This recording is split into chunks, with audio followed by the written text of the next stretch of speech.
The views and opinions expressed in this podcast are those of the individual guests.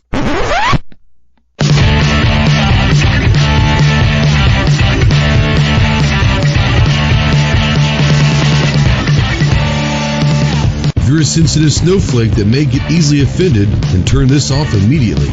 If you want to hear the real truth about the gun culture, then stick around. This is the Armed Citizen Podcast.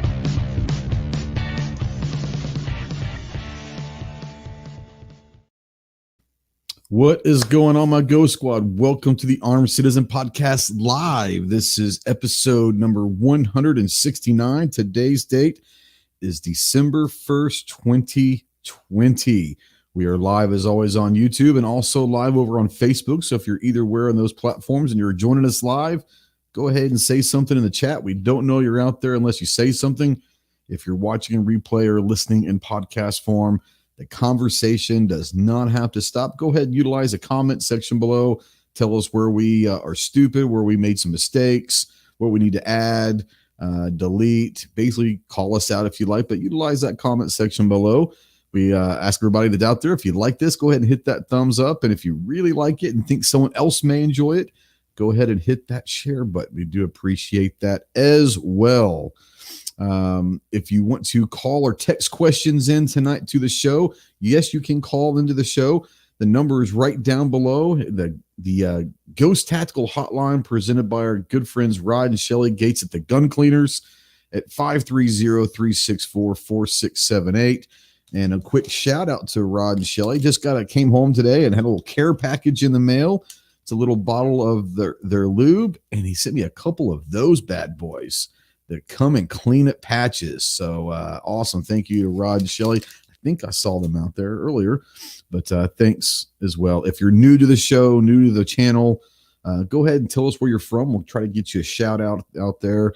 If you want to ask a question during the show, go ahead and tag one of us in the panel. If not me, any of us in there. And we'll try to get those questions answered, especially if they are relevant to the discussion that we're having. So let's go ahead and bring in our illustrious panel from the great state of Kansas, the tactical chicken himself. What is going on, Gary?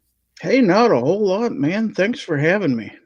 No problem. It looks like he rushed in. He timed it perfectly. Now, this is talking about time management. He got his food out literally about 3 minutes prior to show going on. So he timed this thing perfectly. So that was pretty cool. Tried out the new air fryer, huh? You bet. All right. Thanks for coming on, bud. It passed the test. And from behind enemy lines in quarantine for now, day 12, I think he said, the Pew Pew Jew himself, our good friend Yehuda Raymer. What's up, Yehuda? Yep, you're muted. Hold on, let me take you off mute. There you go. You're good. Yeah, just trying to stay sane in an insane world right now. You know, we were talking before the show started, and it's little things that I guess are driving you nuts. It's not the big stuff, but it's like you want, like you were saying, a grilled chicken sandwich, but you got to ask people to bring it to you. That's probably the worst part of quarantine, isn't it? Yeah, I mean, look, you can always do Uber Eats and stuff like that, but kosher food is expensive as it is, and then like tack on a delivery fee. It's just like, I just don't like. I'm sick of noodles.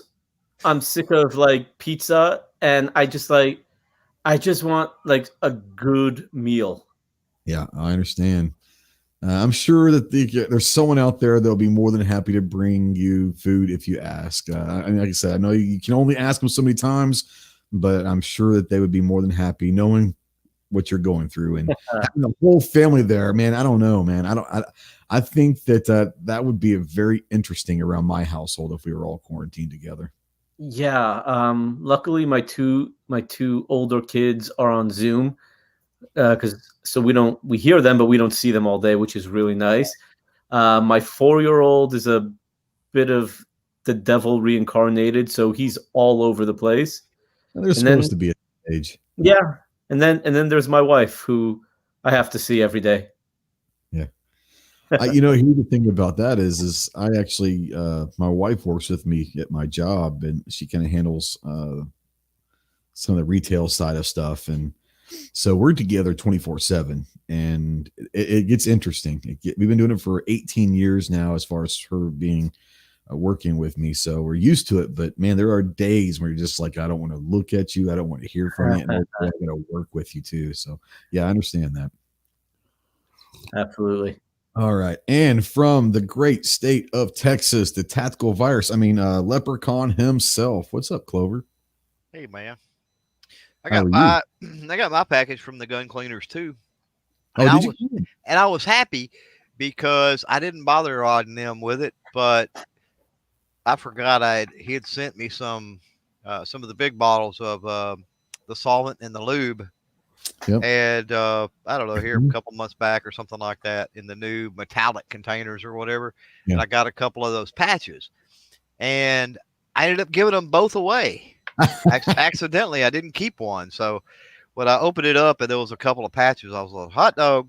I'm gonna make sure that I put one of these up.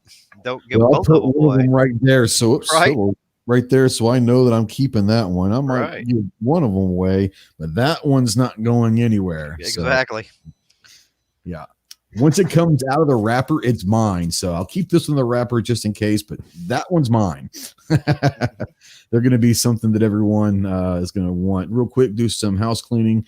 Mandatory carry. This is a $2 super chat. Thank you very much. The entire month of December, all super chats are going to go towards Toys for Tots. It's a Marine Corps program that have been doing forever.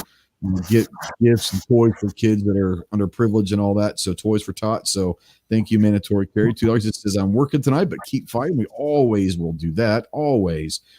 Hey, we got Trey, just quickly, since you guys were just talking about patches. Yeah.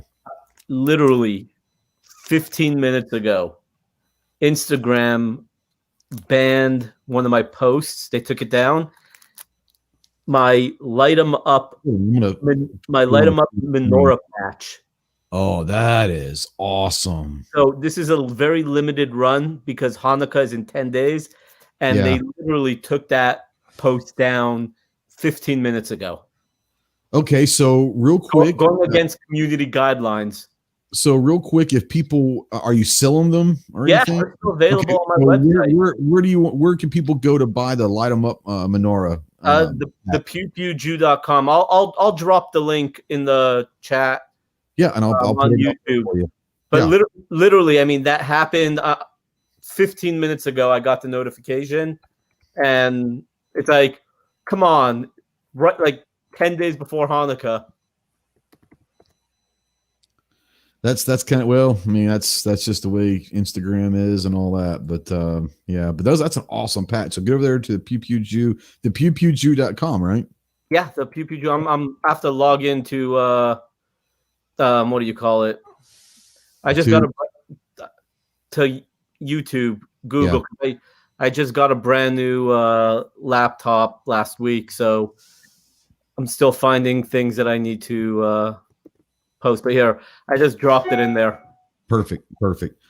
John C says, look forward to Tuesday night now. So that's awesome. Thank you. I'm glad that we could have a little fun, and we'll give out some information. Hopefully you guys enjoy the information, but we'd like to have fun with it and talk just, as friends and all that. But I'm glad you look forward to Tuesday night now. We really, really do appreciate that.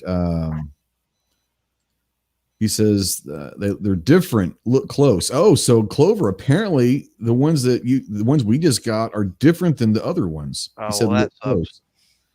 Because you don't have one to look close at. Then I'll take this opportunity to say, hey, Rod, I need one of the old ones. Yeah, right. There you go. Let's see here. Toys for Tots is a great cause. Yes, it is. John C says December is my birthday month, my fellow brothers. Well, happy birthday, John. Today, actually, I've started something new on Instagram.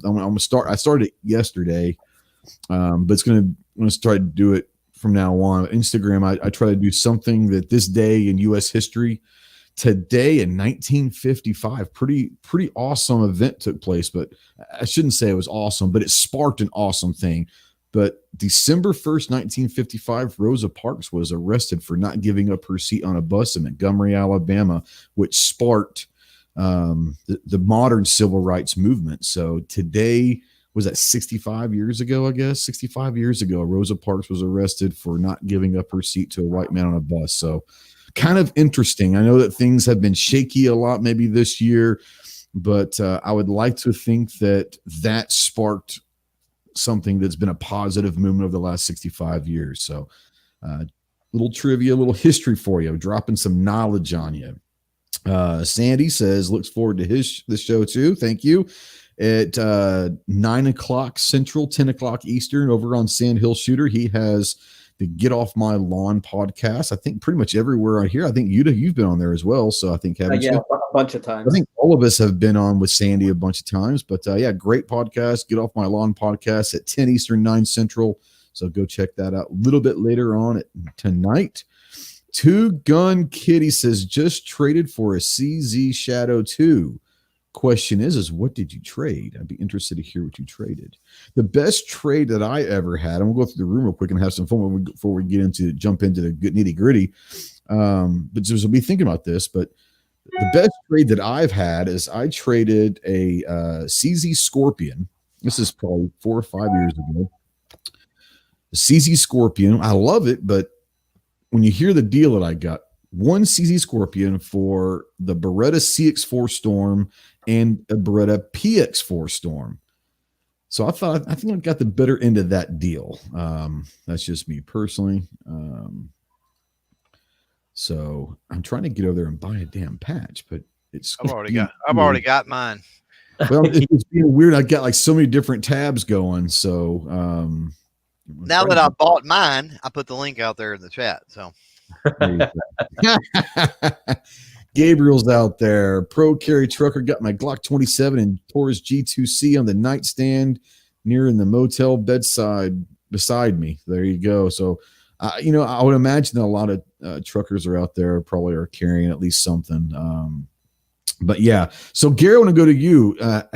First question is have you ever traded firearms? If you have, what's like the best trade that you had?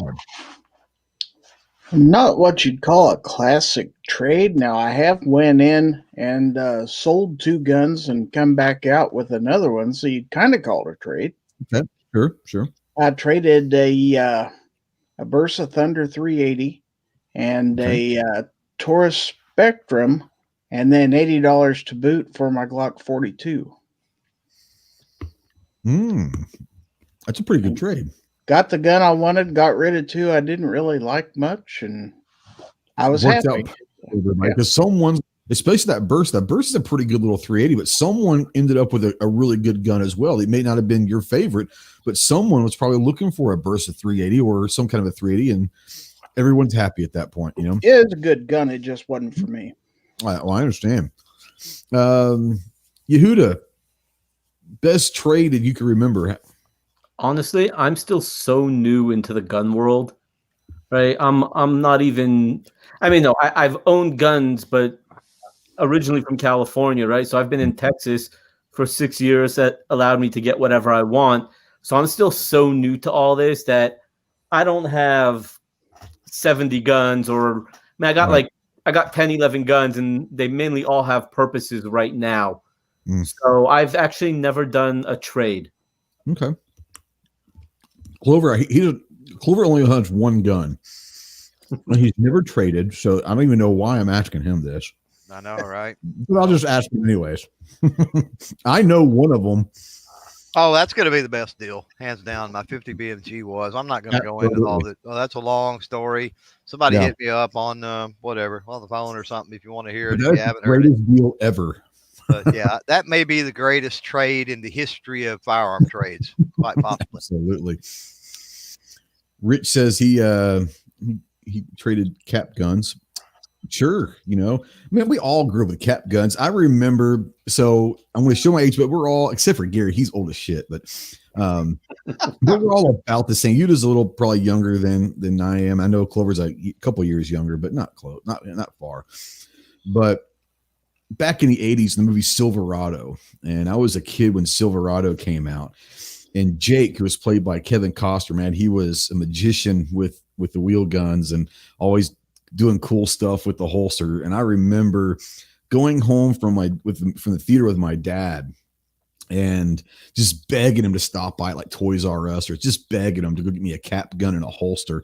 And I just remember like for hours at a time, just sitting at home and twirling around my finger and trying to get it twirled into the holster. I mean, all the cool cowboy stuff, but those cap guns, man, those were fun when you're about, 8, 9, 10 years old. It's you run around shooting little cap guns and, oh man, blast. So cap guns have a very special place in my memory, especially with Silverados. I wanted to be a cowboy back then.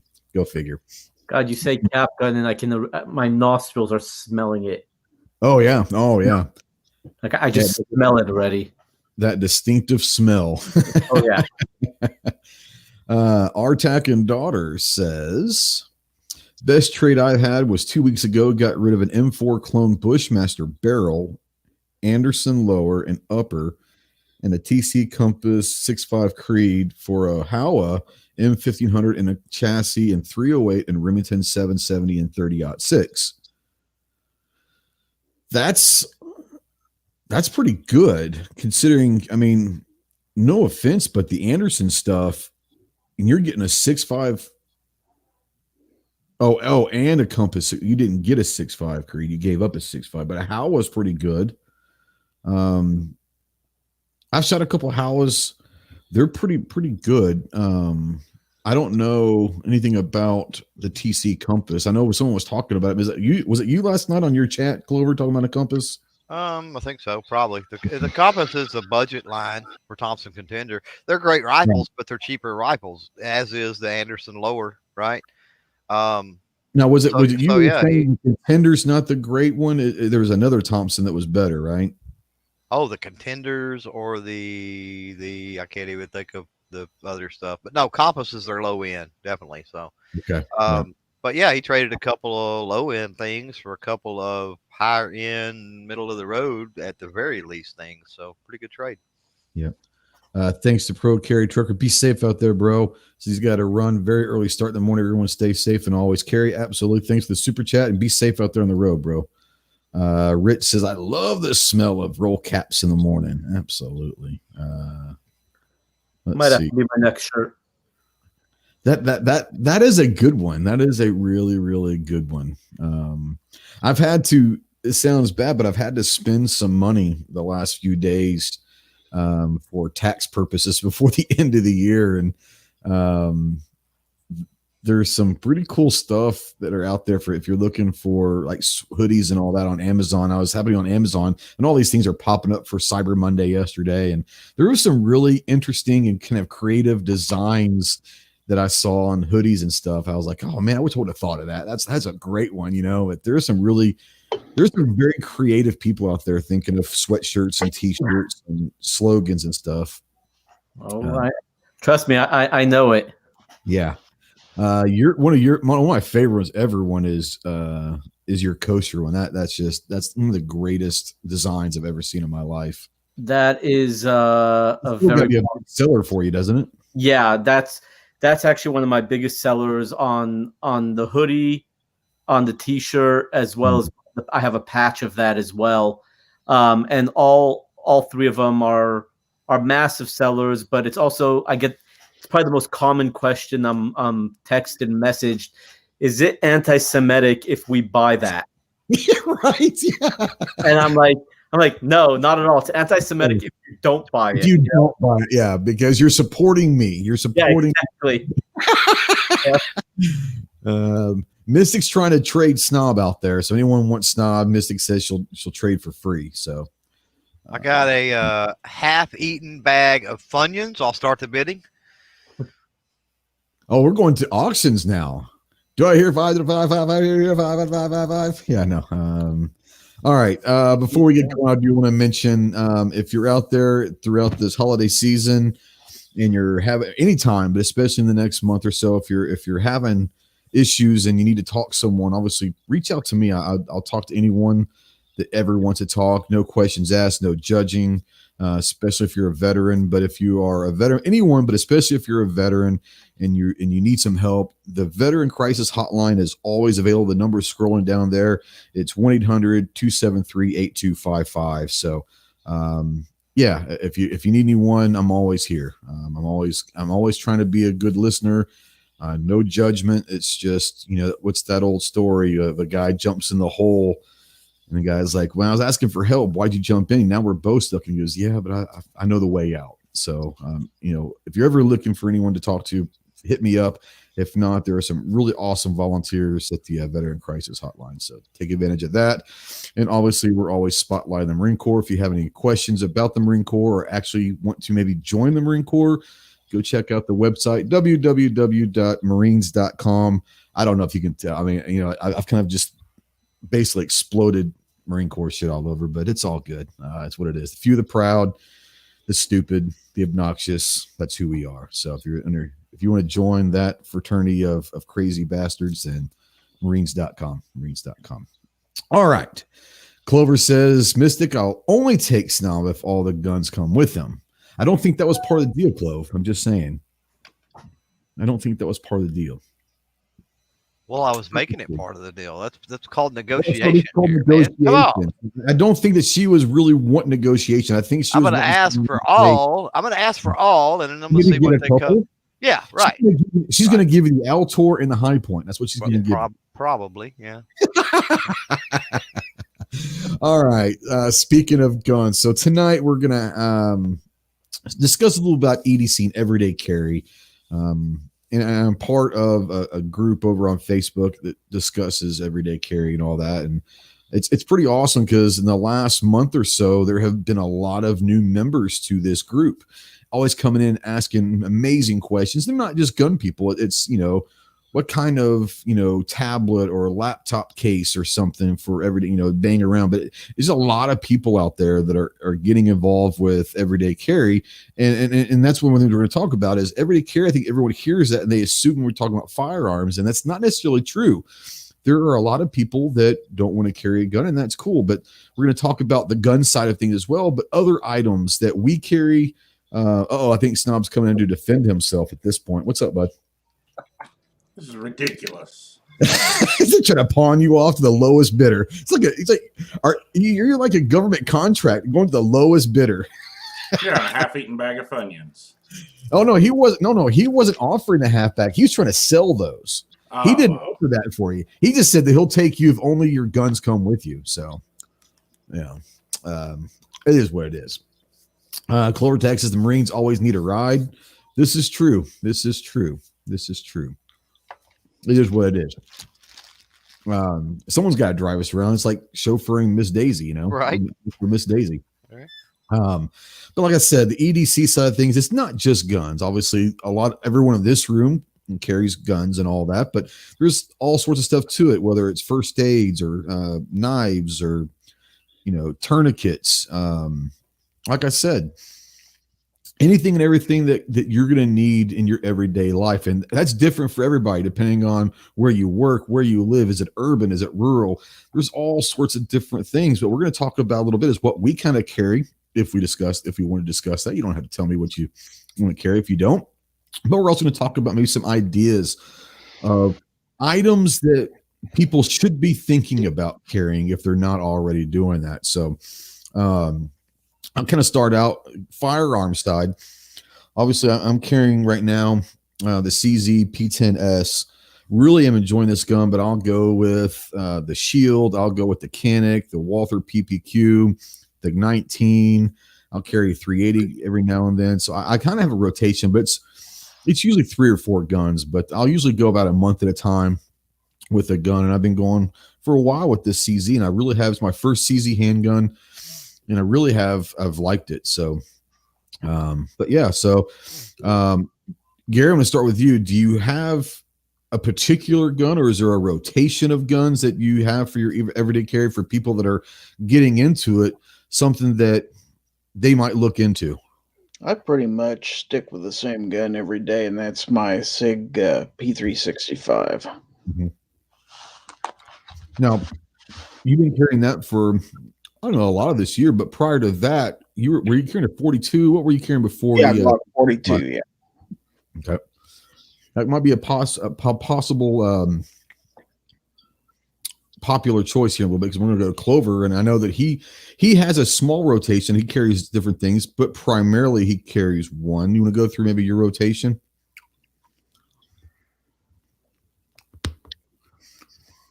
Okay, we'll come back to Clove. Yehuda, when you go out and carry, do you have a primary? Do you have several that you rotate through? So I have a primary. I have my Glock 19. I carry that with a spare magazine, especially after I got my custom design Glock by my friends at DEF CON 3. So that's kind of been my EDC. I used to carry the 43X, which I still have. I'll carry that on occasion, like if my family if we go out for a walk, because there's like a big path right outside my house. So if we go for a walk and I have a Shield Arms 15-round mag in there, so that's usually what it is. And then when I go places that have the 30-06 sign in Texas here, I'm not going to say that I have a little Ruger LCP2 in my pocket, because that would be very against the law of me to say, but let's just say I do have a Ruger LCP2 in my safe that I randomly carry at specific times in my life. There you go. I've got a little Smith & Wesson Bodyguard 380 that will be my little pocket carry, certain situations and all that. Snob, go with you. Do you have a rotation, or do you have a primary one or two that you carry most of the time? I rotate quite a bit. I usually either carry my 365 XL or my 320X compact, or I've got a little Bodyguard 380 that I keep in my console in my truck when I'm working and stuff. So when I go on like a quick trip or something, or Lowe's or whatever, I can stick it in my pocket. Yeah, the 320. Is it the compact or the carry? They're basically the same gun, are they not? They maybe changed the name. Yeah, the X compact's a little shorter. Okay, all right. So that's probably the size. Is that probably a little bit smaller than a 19, I guess, at this point with the smaller It's got barrel? about the same grip as a 19. It's got a little shorter barrel. Okay, all right. I'm not big on the SIG dimensions and all that, but I know that the 320 carry is a great one, and everyone raves about the 365. And you got the you said you have the 365. What the? I've got the XL. The XL. Okay, and you just have the regular 365, Gary. Is that right? Yeah. Okay. Yeah. 365 is a great platform. Matter of fact, they have been out of stock locally here for a couple years since they basically came out. As soon as they get them in, they're gone. So that obviously around here shows you that a lot of people hold those in high regard. Clover, I want to come back to you. I don't know if you're back or not, or if you were gone or whatever, but I know that you primarily carry one gun, but you also like to rotate several in there. But you want to talk about your rotation a little bit? I keep I keep one slot open just to play around with certain things. Like, I've got the shoulder holster that I'm testing out. So I've got the Smith & Wesson Model 65. Just kind of playing around with it or whatever. But, top three, I guess you would consider as, in the carry rotation, Glock 42, Beretta 84F, and Taurus Protector Poly. Okay.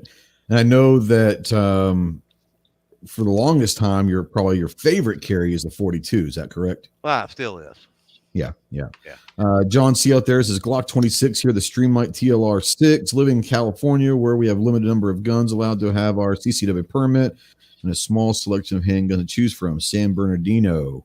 San Bernardino is a really pretty place, by the way. I had to go through San Bernardino when we used to go to Vegas from San Diego all the time. So San Bernardino is up in the hills, really pretty area.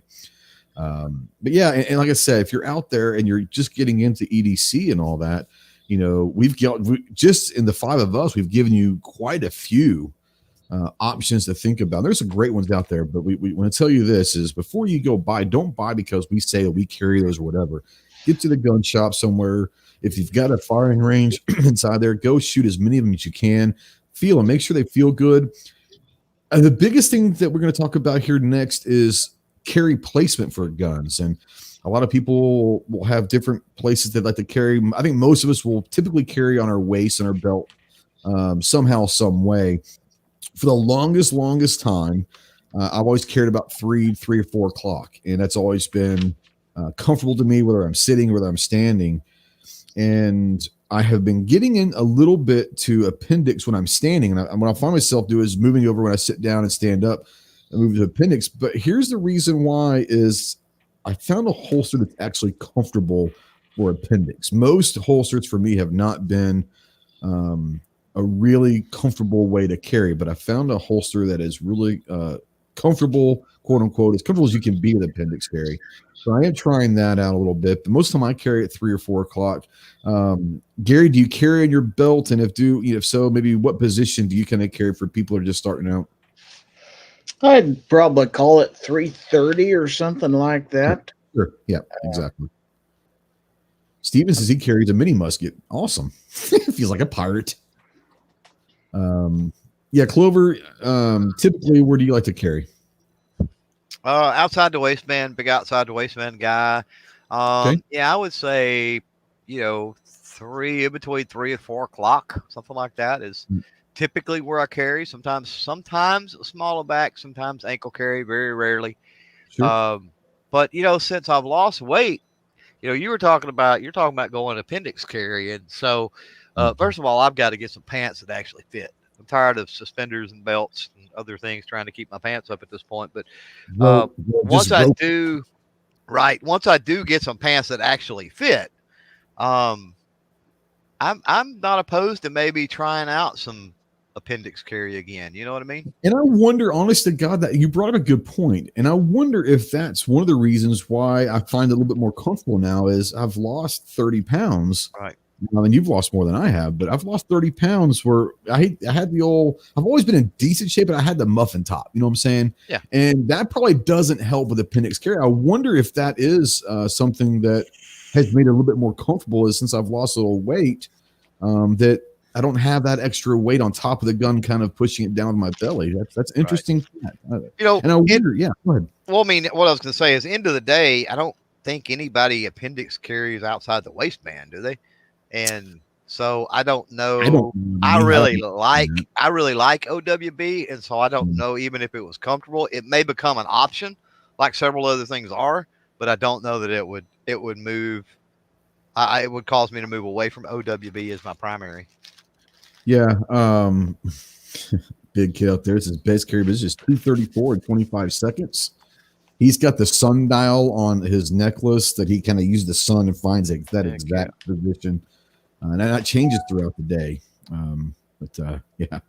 Let's see if I can find that and take that off. I can't even. Okay, there we go. Take that off. So let me ask you this, Clover. And you said that you've always been a big OWB. For those out there that might be new to this, you hear IWB and OWB. OWB means outside the waistband. IWB means inside the waistband. That's actually a question that was up in this group about 2 weeks ago. And so I hear people talking about these. What does that mean? So if you're out there, and there's no shame in saying, hey, I don't know what that means. So we're going to answer it. OWB means outside the waistband, which means it's going to go outside the garment, where inside is going to go inside the pant hem, and it's going to clip on the belt. So you said that you prefer, and you've always kind of have. Is there a reason why that you've kind of always chosen outside the waist, or did you just not feel comfortable with inside the waist, or what? Well, I mean, since we mentioned appendix carry earlier, a lot of your holsters that are specifically made for appendix carry are marked as IWBA. A or AIWB, yeah, one of the two, or AIWB, yeah. Sure. So, yeah, not that any inside the waistband wouldn't work, I don't guess, but those are conducive for that.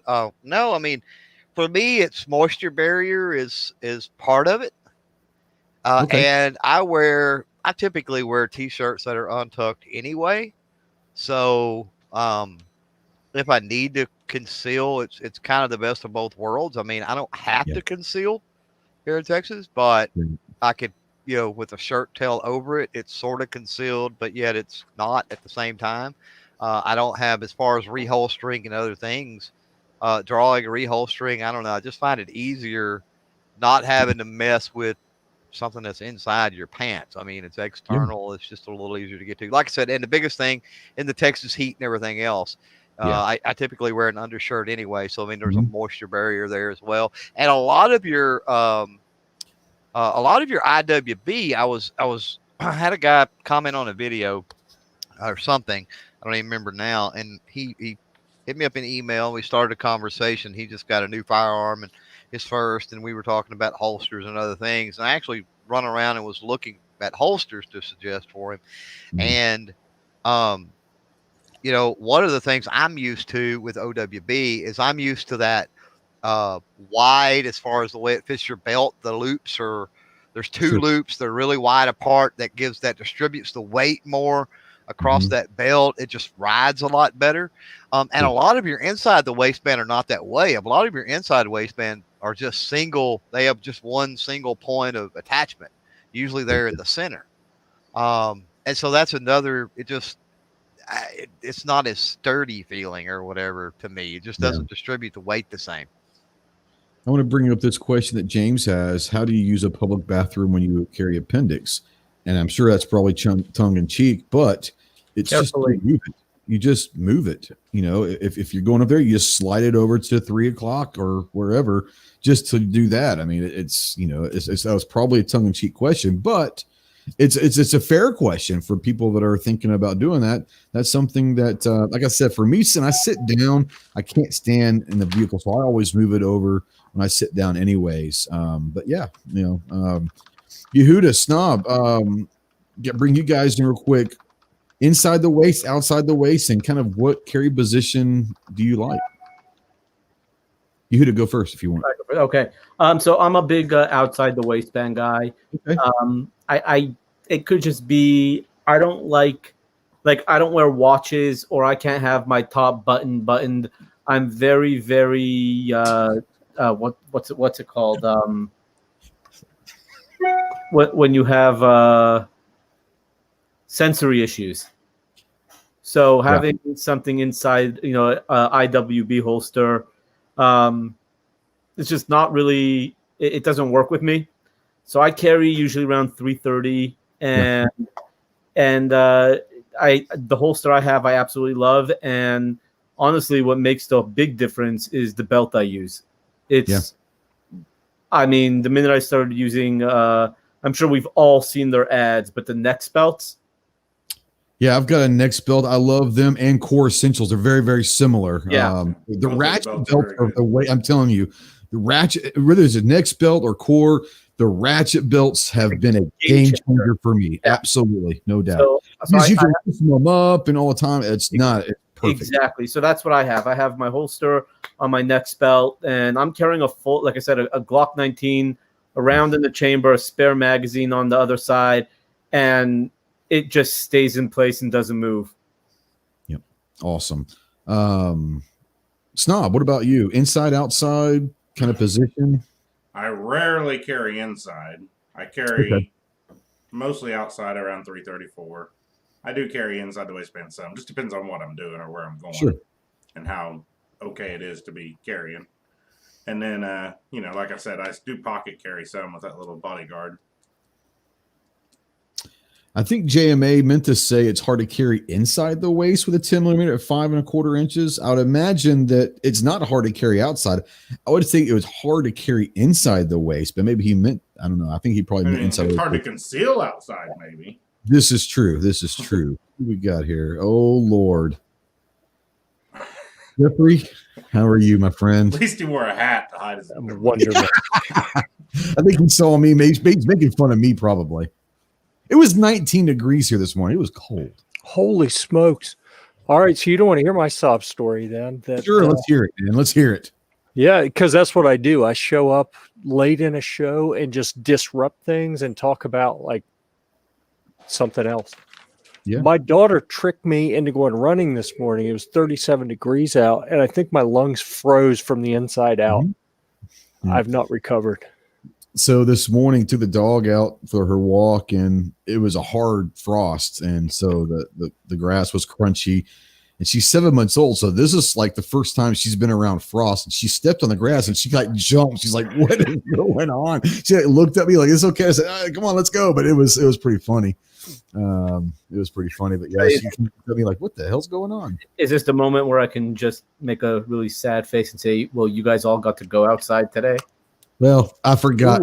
Dude has been quarantined for 12 days, Jeff. So, no. We have to go outside in 19-degree weather, but at least we were outside. My wife and my son have COVID, so we've been locked in the house. Wow. So, are there? And they're doing okay, though, right? Yeah. Thank God. Asymptomatic. Okay. They've been totally fine, but rules are rules, you know? Right. Yeah. TJ had to put a long sleeve t-shirt on this morning. It was frigid down there in Florida at 56 this morning. So, yeah. Yeah. They shut the whole state down if it gets below about 65, I think. Yeah, I think so. So, Jeff, we're talking EDC. I want to ask you, I want to kind of bring you up to speed and ask you a couple different questions. First question is when you carry, do you have a primary carry firearm or do you rotate several throughout the time? That's an excellent question. And, Clover got me thinking about that because he keeps talking about his rotation. And I'm like, do I shoot enough? Do I know anyone who shoots enough to be intimately familiar with enough different firearms to have a rotation that I would feel comfortable, when the stinky stuff hits the whirly thing, am I going to know what to do with it from memory if I have a rotation? I don't think I'm that smart. So I have, I don't even want to tell you guys what I do for carry now because it's embarrassing. I do pocket carry. Well, it's a lot better than doing something else, Carrie, but we won't go down that road. You weren't going to say appendix, were you? No, we're going to say like jail carry. Purse. Oh, purse carry. Well, I was going with the same thing you were. I was just going to put another word in front of it. Yeah. Yeah. I think pocket carry, it kind of lets me tell myself that I'm carrying, but I mean, let's be honest. How am I going to get that out in a hurry if I need to, especially like if I'm sitting or anything? It's a false sense of security that I have it, that I'm going to have trouble getting to it. But I mean, honestly, I got lazy. I carried a Glock 17 at what would it be? About 4:30, 5 o'clock, maybe inside the waist, kind of on the back hip for years. And I just got used to covering that big thing up and also just not caring if I printed. And I don't care if I print either. I mean, worst case scenario around, I mean, I live in a place that everyone carries pretty much, but even if I was printing and someone said something, I look at the worst case scenario that gives me a chance to start a conversation. So I don't even think about printing. It doesn't bother me a bit. I know there are people that are like, maybe actually have state laws about printing. It doesn't matter here. So that's the problem. I guess if I go to another state, that I need to make sure that, if you're not printing, so that might change what I carry to another state if they have a printing law. But I mean, I don't even think about it anymore. I like wearing the wife beater with, so it prints out and, shows the. That's kind of awesome. Yeah. So I'm going to kind of open this up. We're not going to go like in a specific order. So just guys talk about this, but holsters for people out there that are new to carrying. And let's start with, it doesn't matter whether it's inside or outside, kind of give your distinction. Do you like leather holsters, Kydex, a hybrid? What do you guys think about the different holster materials out there at this point? I don't foresee leather. I don't see a lot of good options. Not that there's not a few. I mean, I did one from Crafts Holsters. This one tested on one not too long ago. That was inside the waistband. But for leather, my experience with leather anyway, over the last year or so, been playing around with some stuff. And it's definitely more conducive for me anyway. For outside the waistband, I think a hybrid or a Kydex is better for inside. And this is coming from somebody that seldom carries inside. Right. Yeah, I think that leather holsters are wonderful for specific guns. But I think that for me, I don't like them going inside the waist, hang up and all that. And I tried, Snob got me turned on to, was it a Versa carry a couple of months ago when I first got the CZ. And I got one of those, and I love the holster. If it was outside the waist, if I carried it outside the waist, that would be the one to go with if this was an outside the waist holster. For some reason, and I'll bring Snob in or anyone else that uses Versa carry or a hybrid kind of a holster, for me, it almost like hangs up on my pants to where it's like the fabric rubbed and all that. It's not easy to get in and out. So I've always kind of gone to Kydex for inside the waist because I think it's just going to slide right in and not get hung up on anything. But have you guys had similar issues with the Versa carries or hybrid type inside the waist holsters? You mean as far as getting the holster in and out of your pants? Yeah, it's like when it kind of snaps tough a to get little in and bit. out if you don't have your belt all the way off, or your pants. And maybe that's all the way what it was. Is I just I need to loosen up before I tighten it up. But for some reason, it's kind of it would hang. It doesn't move once you put it in there, pretty much. So, but I usually carry Kydex most of the time because I carry a light on my carry guns, and it's there's not a whole lot of leather holster companies making leather holsters for that, but I prefer leather 10-1 to carry. I mean, if I'm not going out at night at all, you primarily carry outside the waist, so that would probably make a lot more sense too. Do you carry revolvers at all? I mean, or is that? I mean, when I think of leather holster, I think revolvers for some reason. I haven't carried a revolver. Or really nice full size. Well, really nice that you don't want to get the that's the only downside, I guess, to Kydex is you're going to get the draw marks on the end of the slide and all that, which I really don't care about. Get it a little bit. You're going to get wear with leather too. I mean, look at old, but not as much revolvers or whatever. I mean, Mr. Big Kid made a good point. If you use an Uncle Mike's though, you won't get the leather or the Kydex wear on it. I don't think nylon wears on it too bad. No, it doesn't. And I have Uncle Mike stuff. I've got a little neoprene sleeve. I do. I've got one for my what do you call it?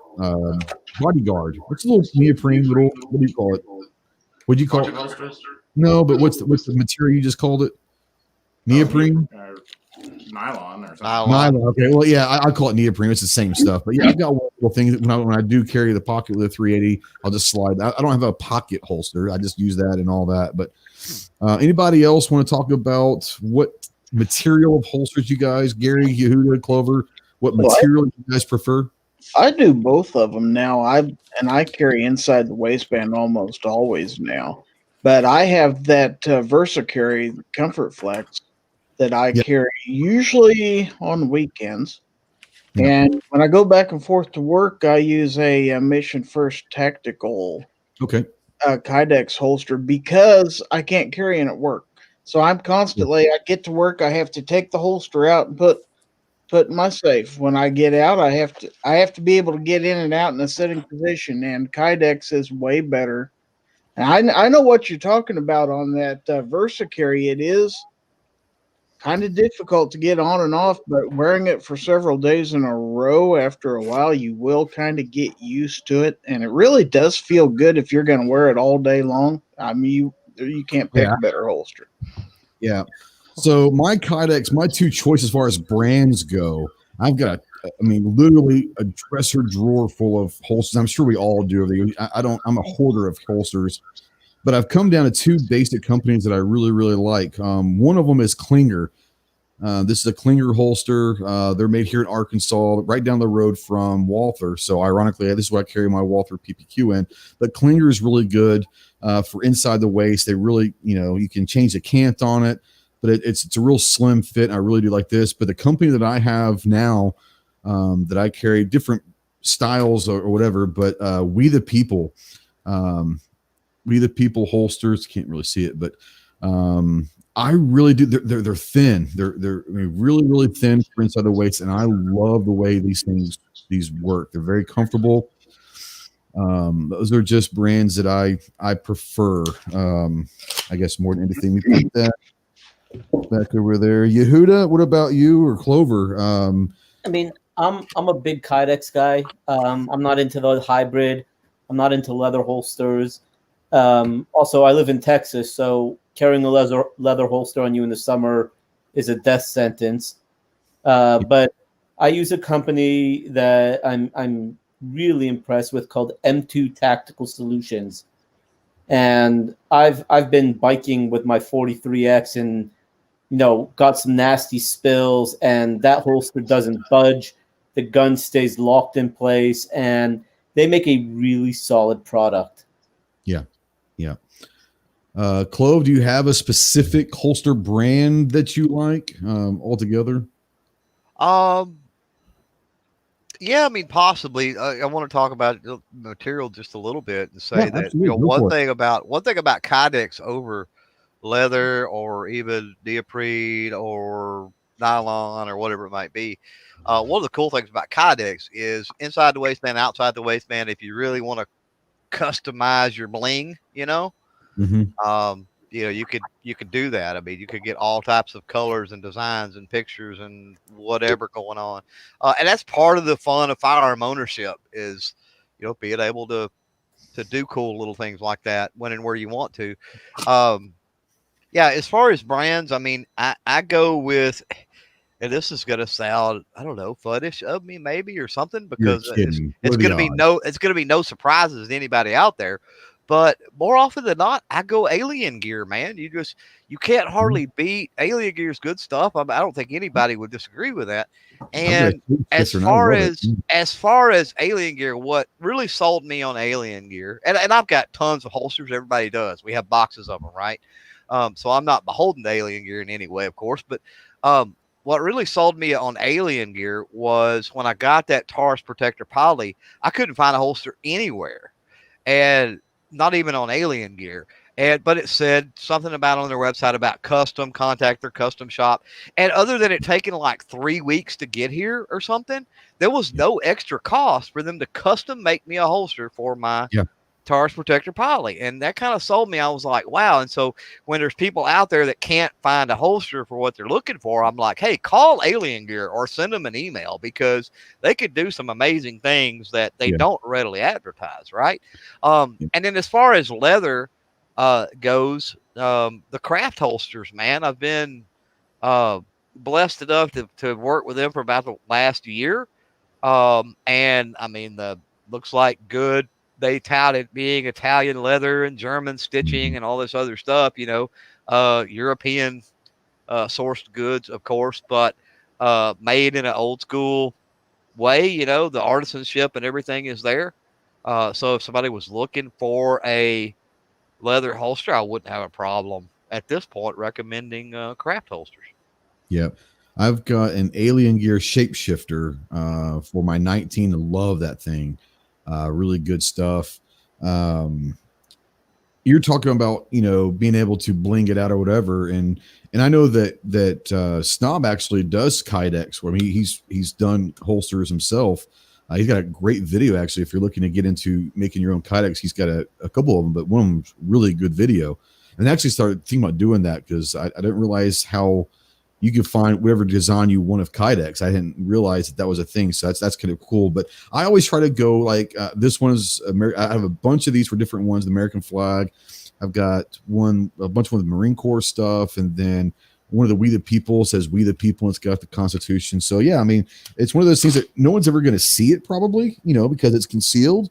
But yeah, I do like, very rarely will you see me with just a plain old, holster. It's going to have some kind of thing on there. Lance, my buddy out there, Lance off the X, says he's been a Bravo concealment guy. He's got a bunch of Bravo concealment. It's another good company. Great company. And he said they've moved away from Kydex and use injected molded plastics that are versatile. So yeah, Bravo concealment's really, really good stuff. There's so many. I mean, you feel bad sometimes when you shield for one holster company or the next because there's so many good companies out there. There really is. Yeah. I remember, and I haven't gotten anything from them in a while, but Missouri, what was it? I don't even. Bullseye holsters. Bullseye holsters. Okay. Yeah, Celtic's another one. Yeah, I forgot about Scott and Celtic. Concealment Express down there in Houston is a really good one. Yeah, people. JMA says Snob has a video to make your own. I'm there. Yeah, go check that video out. It's pretty cool. Not yet. It's like 30 some minutes. But long, yeah, but it's a great video. I literally have been looking online for some different Kydex material to start doing on my own because get creative a little bit. Someone, I think it was JMA, asked about a drop leg holster, and I've got a Safariland. What model? I think it's a 6004 with the QLS, the quick lock system. So I do have a drop leg. I don't run it a lot, but I've got a new holster coming in that will fit that quick lock. With the great thing about the quick lock system with Safariland is you can put that locking mechanism, the nail on basically any holster, you can lock it in. But Ghost USA is sending me a holster, and it says Ghost on it. It'd be pretty cool. So we're gonna do a little cross marketing with the name. With the names, you got to do that. But yeah, drop legs I'll use for training. I won't ever run a drop leg, unless I'm doing training or a shit hits the fan situation. But I don't mind drop legs. I like the Safari Land because it's not a low drop. It's either it has two different levels. It's a high, which is basically right there by your belt.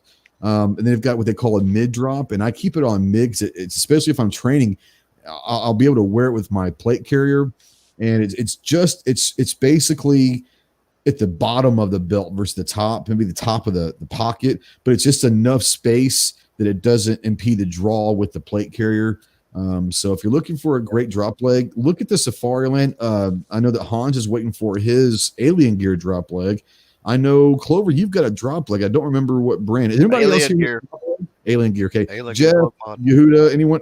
Anybody? You guys? Gary, do you have a drop leg? Do you ever run a drop leg before?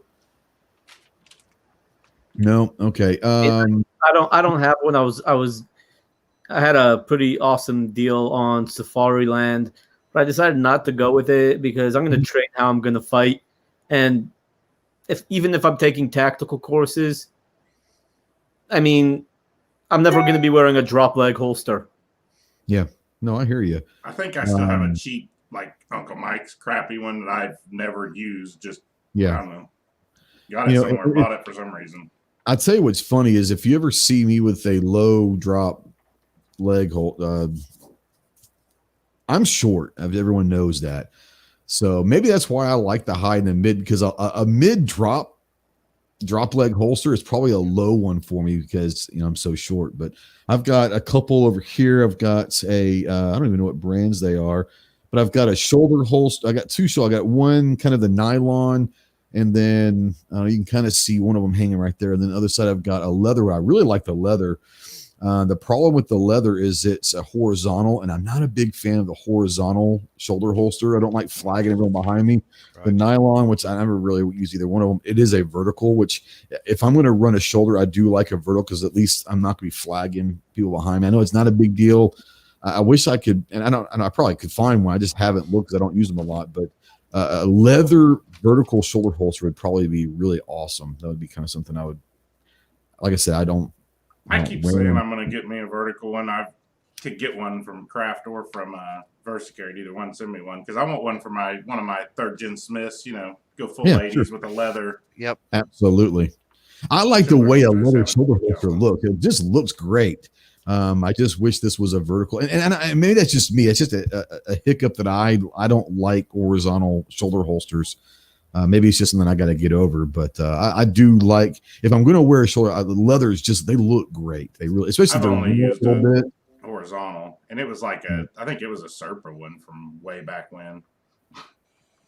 Okay, we got a text in from Jason P out there. This will be for the whole room here. I was wondering, anyone knows a really good holster for a Langdon Tactical Beretta 92 Compact? Anyone knows the LT version of the 92 Compact? Anyone know a good holster for those? I know you've got a couple 92 or 92 clones also, Clover. Do you know any good holster companies that would run those? I honestly, for my 92, it sounds crazy, but I went ahead and got the old Marine Corps nylon holster just because that's kind of what we use, that green nylon, basically Vietnam era holster. And if you're a Marine out there, you know exactly what we're talking about, the old M9 holster, but that's what I run just for nostalgic reasons. But Clover, do you know any good holster comes for the 92? I don't have a necessarily a brand in mind, but I do have the 92 is a heavy full size firearm. When you load it down with however many rounds that thing is going to take, I guess it depends on which model it is. It's even heavier. And so at that point, you need something that's got the wide base that attaches to your belt. You want that weight to be distributed. You definitely, I wouldn't advise going with any type of a single clip. Now, paddle holster might be okay, but I would advise 2 points of contact on the belt on either side for that holster with whatever you're looking at. Okay. Real quick before we go into firearms, there's so many other things I want to cover besides firearms, but firearms is kind of in our realm. It's kind of what we talk about carry. Ankle. I know someone brought up ankle. For those, I have an ankle holster that I will use. I've probably used it maybe 6 times in my entire life. I don't particularly like it, but there are certain situations that I can see it handy. The one thing that I will tell you is if you're going to use an ankle holster, if you're right-handed, try to get an ankle holster for your left ankle. I know it sounds weird, but the last thing you want to do is, kind of worry about going inside your right. If you go inside the left ankle, that's a natural draw for a right-handed person. If you're left-handed, get inside the right ankle, but it's a kind of a natural draw for that, especially if you go down to one knee, it's right there. So, if you guys want to bring up and talk about ankle holsters, feel free. I know most people don't like them, but if you are, go with the opposite ankle that you're going to draw from. Yep, you're spot on, and also make sure that you're going inside the ankle, because if not, you do not realize how much you will bang that around on stuff, and it will happen. So inside, opposite ankle. Totally agree. Now, TJ I used to carry one. Go ahead. No, as a TJ says they make cankle holsters. I bet you they do. Go ahead, Snob. I used to carry a Glock 27 in one when I worked for the police department all the time. They work really good to kick people in the ribs with. And they work great to kick people in the ribs with. I didn't think about that, but yeah. When you're on the ground wrestling with somebody, they work really good. I tried that one night. John C. says, what does everyone carry with their carry gun? Well, we're going to get into that. So what we're going to talk about now is other items. And I'm going to start with Gary here and say, aside from your firearm, is there anything that you typically religiously will carry? And it could be more than one thing, but is there other items that you say, it's not just my gun? We're not talking wallet and keys and cell phone. We're not talking about that's just natural, but other than your gun, do you carry anything else every day? Every day, or most days, I should say. Most days, a pocket knife like this or something like that, depending on where I'm going. Maybe one of my small O-lights that I can slip down in my pocket. Okay. So that kind of stuff, mostly. Sure. Jeff, anything that you would say for someone who's getting an everyday carry aside from a firearm, what other items do you think that people should really think about carrying? Extra magazine. Extra magazine. Yeah, sure. Oh yeah. Flashlight. Okay. And I don't pimp the Ho-Light stuff. Hold on here. Let me put this up here on full screen. Oh, look at that. I love class, that. Baby. That's class. I know. I do a lot with Streamlight. That's my favorite. Little micro USB, man. Great file. Yeah, that's the thing that you got to look for. It's just so easy. Even if I'm driving, I'm getting an echo. I don't know if you guys are hearing it, but I'm echoing pretty bad. Let's see here. It might be Yuta. I'll mute him. I don't know. Is that better? Well, let's see. Yeah, I think it was Yuta. Maybe.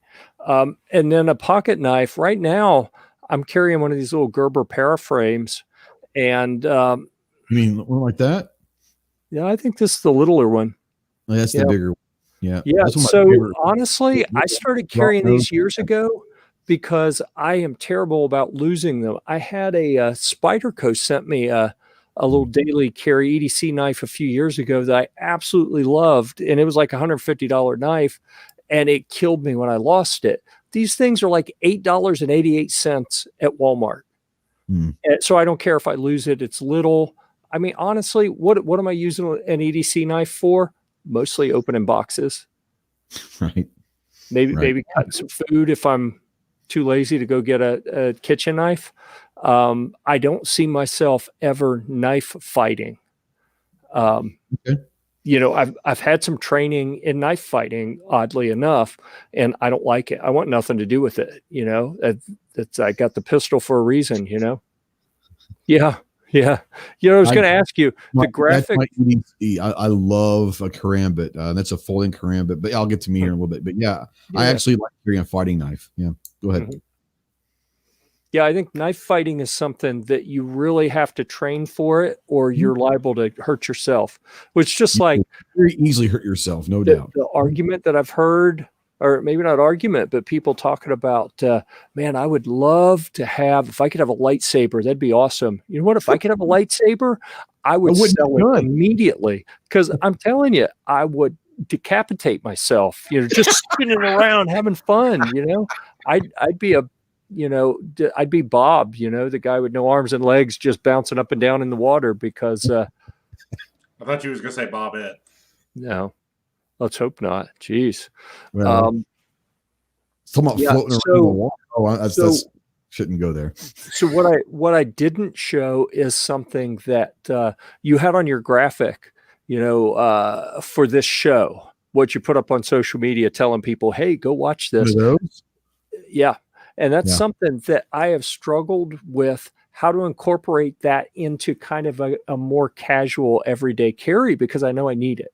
And I've got several of them. It's not like, well, I don't have one. What am I going to do? I've got a few, but I like the rats for just. I've got a rat. Well, I've got. I prefer I like the cat. The rat's a great one. I've got 2 or 3 of them spread out in my car and all that. The cat. The great thing about these cats, though, is you can get 6 of them for like $25 on Amazon. So if you order them more, they come in like a 6-pack sometimes, and 6 tourniquets. You don't have to wear all 6, but you spread them in your vehicle, you throw it in your home in a bag or whatever. Tourniquets are really great. And the reason why I want to go with tourniquets real quick, and I'll bring everybody else in, but the reason why tourniquets are important is kind of going back to, put that down for a second. I will hurt myself with this knife if I play around with it. But there are a lot of people that don't want to carry guns, and that's cool. I that's whatever. But understand that there are other things that you can do in an everyday, if that bad situation ever happens where lethal force is needed. Hopefully someone else has a gun to protect you, but a tourniquet, instead of being the guy who's being the protector, you can be the first responder. And if someone does get shot, you can, or just driving by an accident, you see an accident on the side of the road, something like this can save a life very, very, very quickly, and they don't cost hardly anything. But a tourniquet is a great thing to have. If you don't want to carry it on your belt or wherever, have it in your glove compartment or somewhere in your car, wherever. If you carry a backpack, just throw one in there. But tourniquets are incredibly important that a lot of people overlook for their EDC. Sorry about that. So go ahead. Let's go with Snob.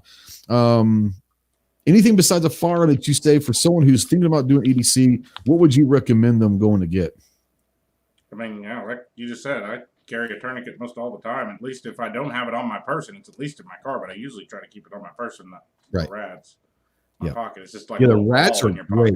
The rats, and you can't see, but the rat is really, really small. I've got one right here. I would take it off. Well, I could take it off, but I'm lazy. I mean, they roll up like a ball. They roll up, and they literally are about 3 inches long, and they roll up like it looks like a rubber ball, and they just fit in your pocket or you put on your belt, whatever. The rats are phenomenal. Those are pretty cheap as well. But I don't leave home without a pocket knife and flashlight ever. Either, at the very least, my MicroStream USB, if not a brighter one. JMA says you still band one to your rifle. Yeah. Boot band, baby. Let me put my, you can see my boot band right there. I always will have one on the rifle, and that's just something that we did. Obviously JMA did the same thing, but that's what we always carry a tourniquet, and we use boot bands. Boot bands, man. The Marine Corps boot bands are, people talk about Ranger bands are great, but boot bands, man, you can do so many things with them. But always keep it on the buttstock right there for you. Sure do. Let me take this off. I don't know who wants to see my ugly mug. Yehuda, once again, carrying, maybe non-firearm related. Anything else that you want to add that maybe people haven't thought of yet? Oh, hold on. You're muted. Let me unmute you. Here we go. Go ahead. A little Kershaw leak knife. I love the thing. It just pops right out. Super, super sharp. So that's my little thing. I have the Gerber tack pen. They actually, when I went to SHOT Show 2 years ago on at Love Field in Texas, the security line, I guess the TSA, I had like a little $20 tack pen, and they're like, you can't bring that on the airplane. I'm like, it's a pen. They're like, it's a weapon. I'm like, it's a pen, and they took it away. So when I got to SHOT Show, I went to Gerber's booth and I told them what happened.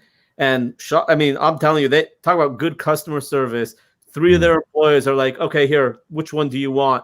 And they just gave me one. So I carry that. I carry those 2 things, spare magazine. I know. I mean, all situations are different, right? If I'm going to be out at night, I'll definitely carry a flashlight. Or if I'm going into a movie, I'll carry a flashlight. But if I know I'm not going anywhere where it's going to be dark, I'm not really carrying a flashlight. I think it's a burden to do that. If slows you down if you don't need it. But that's really it. I mean, not just every situation is different. Calls for different things in the utility belt. So. And we talked about this earlier, depending on what kind of environment you live. If you live in an urban environment versus a rural environment, we're talking different aspects of what you might need on a daily basis. So every theory is literally what you personally are going to need on an everyday basis. And that's different. It can be different for what your job is, depending on if you're a nurse and you're going to be around someplace that has first aid and medical supplies, you may not need to carry an IFAC with you because you're going to be in a hospital. So, I mean, it's just different things like that, Yeah. I mean, like I said, I carry my Glock 19 with me as my EDC, but when I travel in Texas, like go, within 45 minutes of the house, I'm going to be on the highway, especially with. Well, if you're in Texas, everything's 45 minutes from home. Very true. But like, if I'm going out and I'm going to be away from my house, with all the Antifa and all this crap that's been going on, where they're blocking highways and stuff like that. This is like my little backpack that I have, and I've got another Glock 19 and a micro conversion kit there with 4 30-round mags, couple tourniquets, first aid. I mean, I have like a whole little kit to go if I'm going out. So again, I'm not really going to add anything because every situation could be different, and you need to, like I said, fit your utility belt, your Batman belt, the way you see fit, depending on the situation. Yep, no doubt. Clover, want to bring you in, enlighten us on some of the stuff that we might not have mentioned that someone new to the EDC game might need to think about. We'll hit on some of the same things. Yes, pocket knife. I'm of the mind as well. Not anything expensive. I would say, good Lord, I got one that's a Kershaw. I think it was around $10. Most expensive that I pick up, because at any given time on any given day, I could be carrying a different knife. Quite honestly. Maybe up to a $30, $40 knife at the very most. Flashlight, streamlight all the way. Either the micro stream or the macro stream. Occasionally the stylus, which is the 2 AAA, a little bit longer flashlight. Yehuda mentions the tack pen. I don't carry a tack pen, but I always carry a pen. That's my EDC pen, because it has different colors I can do for different types of things. So, a pen, I mean, even if you're talking about a Bic, stick pen, sure, absolutely. that could be utilized as a weapon if you really needed to utilize it. But any type of normally I'll carry one that's refillable. It's a custom pen. The tip on it is fairly sharp. You could jab that into somebody's neck or eye or anything. What else do we have? Oh, talking about the tourniquet. I carry a SWAT T. That's the ones that I have, the rubber band style. Yeah, sure. And they're flat. They're about the size of maybe a pack of cigarettes, but they're much flatter. And you can throw those into, cargo pants pocket, something like that very easily. So carry those. What have we not mentioned? We've talked IFAC a little bit, but a lot of people, don't like carrying. Yeah, I don't go that crazy IFAC with it. Maybe if you wear cargo pants or something, maybe around the ankle. But I would sit there and say, if you carry a backpack, absolutely. Worst case scenario, tourniquet, first aid kit in the vehicle. Well, yeah, like Snob. I mean, I've got a kit in the vehicle, so as long as I'm not far from that, and I think a tourniquet would be the most immediate need, to slow that blood flow down. Or a backup belt. Be able to use your belt as a tourniquet. That sounds crazy, but that's something very simple. Go take a stop the bleed or a first aid trauma class. And if you can just learn the basics of how to utilize a belt, understand that you're going to have to get that belt tight enough where it's going to hurt that person. It's going to hurt, but it's hurting for a reason. But you got to use your belt as a tourniquet as well. I used to say once upon a time, I used to talk about my big cigarette lighter, That's a given with smoking. But I said, well, it has a secondary use because it fits my hand really well. Hmm. So if I had to have something to sturdy up that punch, you know what I mean? Yep. At least that's something. Now that for the last several months or however long it's been now, I've had this Streamlight Micro Stream. It fits in my hand really well too. So as far as having the cigarette lighter for that purpose, I think that when I carry the Macro Stream from Streamlight, Yeah. I think that fits the filling in your fist if you need it role. Yep. But if you don't have those, anything, I think that you can get in that fist. It's going to deliver a little better blow than just, having nothing in there at all. Yeah. Sandy brings up that John Wick killed 3 men with a pencil. So, yeah, that's true. Absolutely. Now, Jeff brings up something that I know that Clover kind of is close to your heart as well. But Jeff says he hasn't carried EpiPen because he has some allergy issues. And I know that you're highly allergic to stings as well. So I carry Benadryl at all times. But I do not carry an EpiPen. Cost is part of that, and the refrigeration concerns and some other things. Yeah, I don't have an issue that I need an EpiPen. I want to bring Jeff in and say, like, that EpiPen right there, how long will that particular EpiPen last? Do you have to get it once a month, or how often do you have to get a new one? Yeah. I don't know. I probably need a new one, but it says it's got a little clear window right here.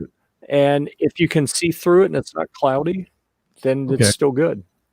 So this literally, and this is one of the cool things about wearing the tactical type pants is a cargo pocket. I've been getting not the basic cargo pocket, but this is a pair of proper pants I'm wearing now. I wear First Tactical most of the time.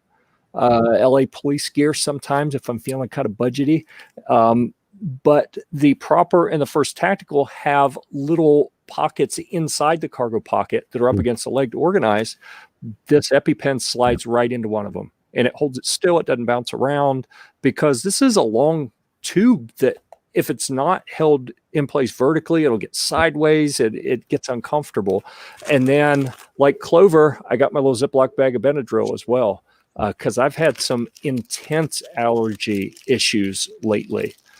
Jeff, Benadryl is definitely in my first aid kit for people that might need it, but I don't have one, so I don't carry an EpiPen. But yeah, Benadryl is something you should always put in your first aid kit because you may not need it, but someone. That's the thing you can understand is first aid kits, guys. They're not just for you; they're for anyone that you're around that you need to help administer first aid to. So.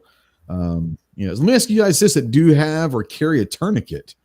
Is a tourniquet you carry in your person for you or for someone else? Yes. Okay. All right. Agree. Snob, Clover. I'll agree. The longest time we were taught. Most likely someone else, to be quite honest. I hope it's someone else. Yeah. Yeah. Ironically, when we're in the Marines, we usually carry 2. But the one that we carried up front, we always carry one maybe in the back somewhere that our buddy could grab or all that. But the one we carried up front, that was for us. And so when I first started carrying a tourniquet, it was in my mental mind, it was this is for me. To someone, but then I was like, well, that's just being selfish as hell. I carry multiple in the car. I have multiple, but they are. A lot of people will sit there and say this tourniquet, if it's on my belt, it's for me. And I used to do that. I mean, that's what we were trained with. The one on our belts for us, the one in your patrol car is for for somebody else. And I still do believe that, but obviously, but not. It's just normal more places everyday now. life. Exactly. Normal everyday life. Now, I'm not that concerned with it. It's a different situation. And I still believe that the one on my belt or wherever is for me. But obviously, I'm not going to sit there and say, sorry, bro, I want to let you bleed out because this one's mine. But there was a point in time where I was this is for me. But yeah, obviously, there's a difference whenever you're in either say like a battle zone like you or in a situation, law enforcement situation where you could have a risk of still being shot. Typically, if you're using it, the risk is already gone. And that's why we always carried multiple. And that's why I always carry still to this day. I carry one in my person. I have 2 or 3 in my vehicle. And all that. So I'm always going to have multiple around. around that. But yeah, that is something that I know a lot of people are still to this day. A lot of people are the one on my belts for me, and that's just the way it is. As far as knives go, for people out there, a lot of people talk about knives, and we have different types of knives. This I think this is probably like a $10. I don't even know what brand, a Walmart knife, but it's just a simple a knife. Now the great thing about it in Arkansas is if it has a blade, it's legal. I can literally carry around a katana. Literally, if I wanted to carry around a katana, and any blade in Arkansas is legal, which is awesome. So follow your state rules and laws on knives. Some states have blade requirements, and whether they're autos, and I love a good auto knife.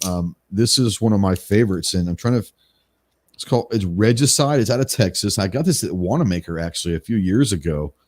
Me and Mr. Wright picked one of these up, and he got one and I got one, but it's Regicide, and it's a great little auto knife that I really, really do like. Some states don't allow auto knives. It is what it is. Jeff had a smaller version. This is my favorite, just simple knife. It's the Gerber. It's a little drop blade, little serrations on there.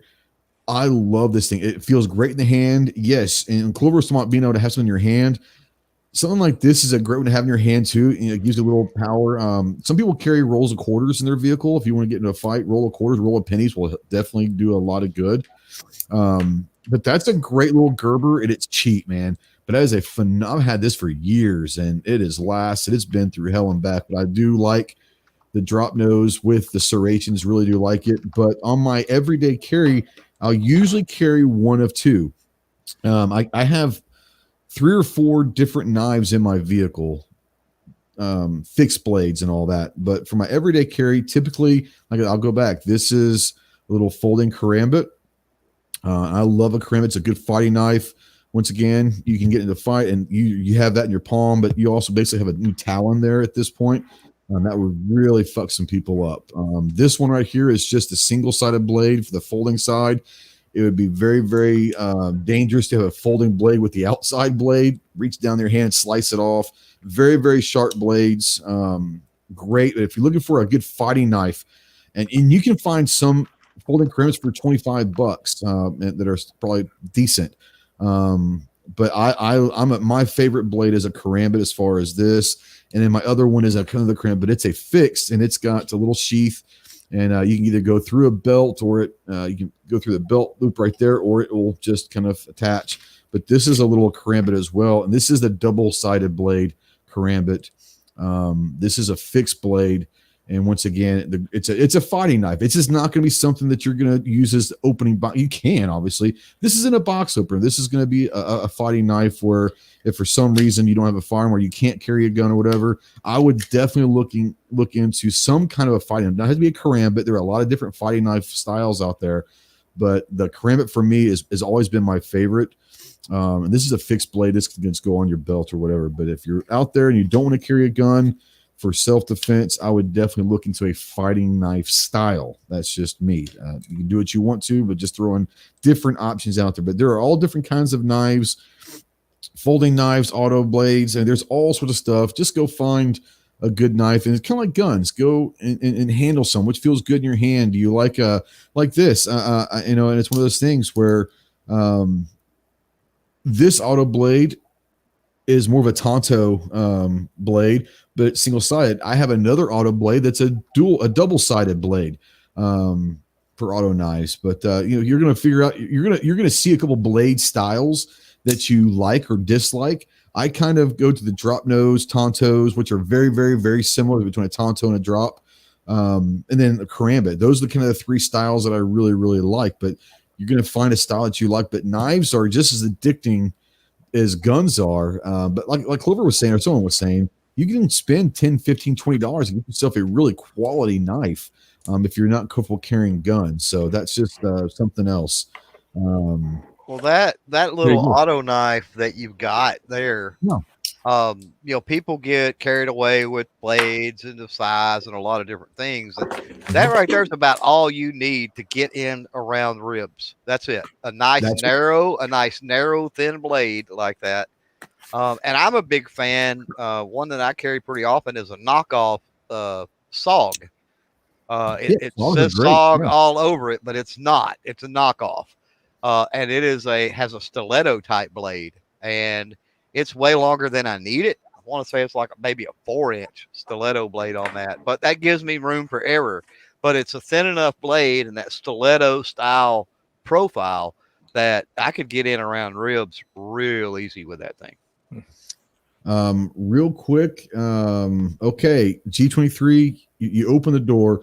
Do I have an affiliate link for a cat or rat? So if you just Google Amazon Ghost Tactical, that'll be my influencer page. And I've got first aid, survival stuff. And I do have different styles of tourniquets on my influence. You can go into different sections. I think I have a concealed carry, then I've got a survival. I've got several different types of tourniquets that you can go with, and IFAKs and all that. So if you go on to the Amazon, just Google Amazon Ghost Tactical, and it'll be my influencer page, and it's got all that stuff in there. So I don't really like to plug that, but since he asked, I will plug it. Steven asked out there, says anyone like tactical throwing knives? I've really never got much for fun. I've kind of thrown a couple, but I'm not into throwing knives. Anybody here like throwing knives or involved with that stuff? I've got the knife they gave us at SHOT Show for participating and trying to throw knives, but failing. Now, did you get it to stick, or was that an axe that you guys threw? I can get axes to stick because we did axes at our Christmas party last year, but no. Okay. The knives I couldn't do nothing with. So I've got throwing knives. I think throwing knives are unless you're good at it, don't get me wrong. If you're Christmas on the Expendables or something like that, go for it, right? I'm not that good at throwing knives. But a throwing knife, typically, I love the blade profile or the throwing knife. It gets back into that stiletto point like I was talking about earlier. So a throwing style knife in a scabbard on your belt or something, I wouldn't have a problem with that because, again, it's long, it's a skinny profile. Being able to get in around them ribs and work with it could be absolutely great. Having the little ring where you could get, a finger in for a better grip. A lot of those throwing knives have them for spinning and doing different things. So, yeah, but I think you could do a lot of things. Interestingly enough, a novelty, talking about the novelty of throwing knives, has anybody seen the playing cards that you throw? I've got a set of those, and they're pretty cool. It's a royal flush set of playing cards, and they're metal. They're made out of metal. I was like, what the hell? No, they're the size of playing cards, but all four sides are sharp like a knife. Yeah, my son bought some. They're made to throw, but it looks like a royal flush. It's the whatever a royal flush is. I can't remember now. The 10, the jack, the 10, jack, queen, king, ace, king, and ace. Yeah, exactly. Yeah. It's a spade, royal flush and spades. So, nice. And those are fun. I mean, if you're into playing around in the backyard or whatever, those could be fun and I guess potentially useful. You got to be really careful with those, or you'll cut yourself. It's a problem because all four sides are sharp. Yeah, are they like razor blade sharp on all fours? They're knife sharp. Okay, that way. So you can sharpen them if you want to. You can razor sharpen them if you wanted to. Yeah. Awesome. But the whole idea is for the point on all four corners, one of the four corners, the point to stick in. So that's kind of the point. But all four sides, you do have to be careful because they are sharp enough. You will cut yourself if you're not careful. Yeah. Now Jeff's out there, but I want to ask this. There's a lot of talk out there about MyMedic, and I have never had any of the MyMedic stuff, but I heard it's awesome. But I think Jeff said someone said they've got 30% off for 3.5 more hours. So basically until midnight. Jeff, MyMedic, what are your responses and your experiences with MyMedic? I've always liked them, but they've always been a little bit pricey. Are they worth the price? Yeah, I've not had a lot of hands-on experience with them, but in looking at the specs for their kits, they have generally the right stuff. And I'll tell you, they seem pricey, but if you've ever tried to build out an IFAK even like a vehicle kit or something, man, you'll go broke trying to buy that stuff. You got to buy medical supplies in bulk and spread it out. You do a group buy and build kits for all your buddies. Otherwise, it's cheaper to buy even from the pricey places. That $80, $90, $100 IFAK is going to cost you $150 if you got to put it together. I built my own, and I think I spent about $150 whenever I did it. Yeah.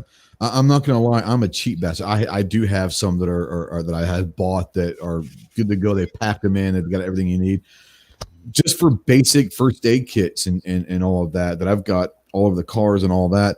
It sounds funny, and you can get them for free. Honest to God.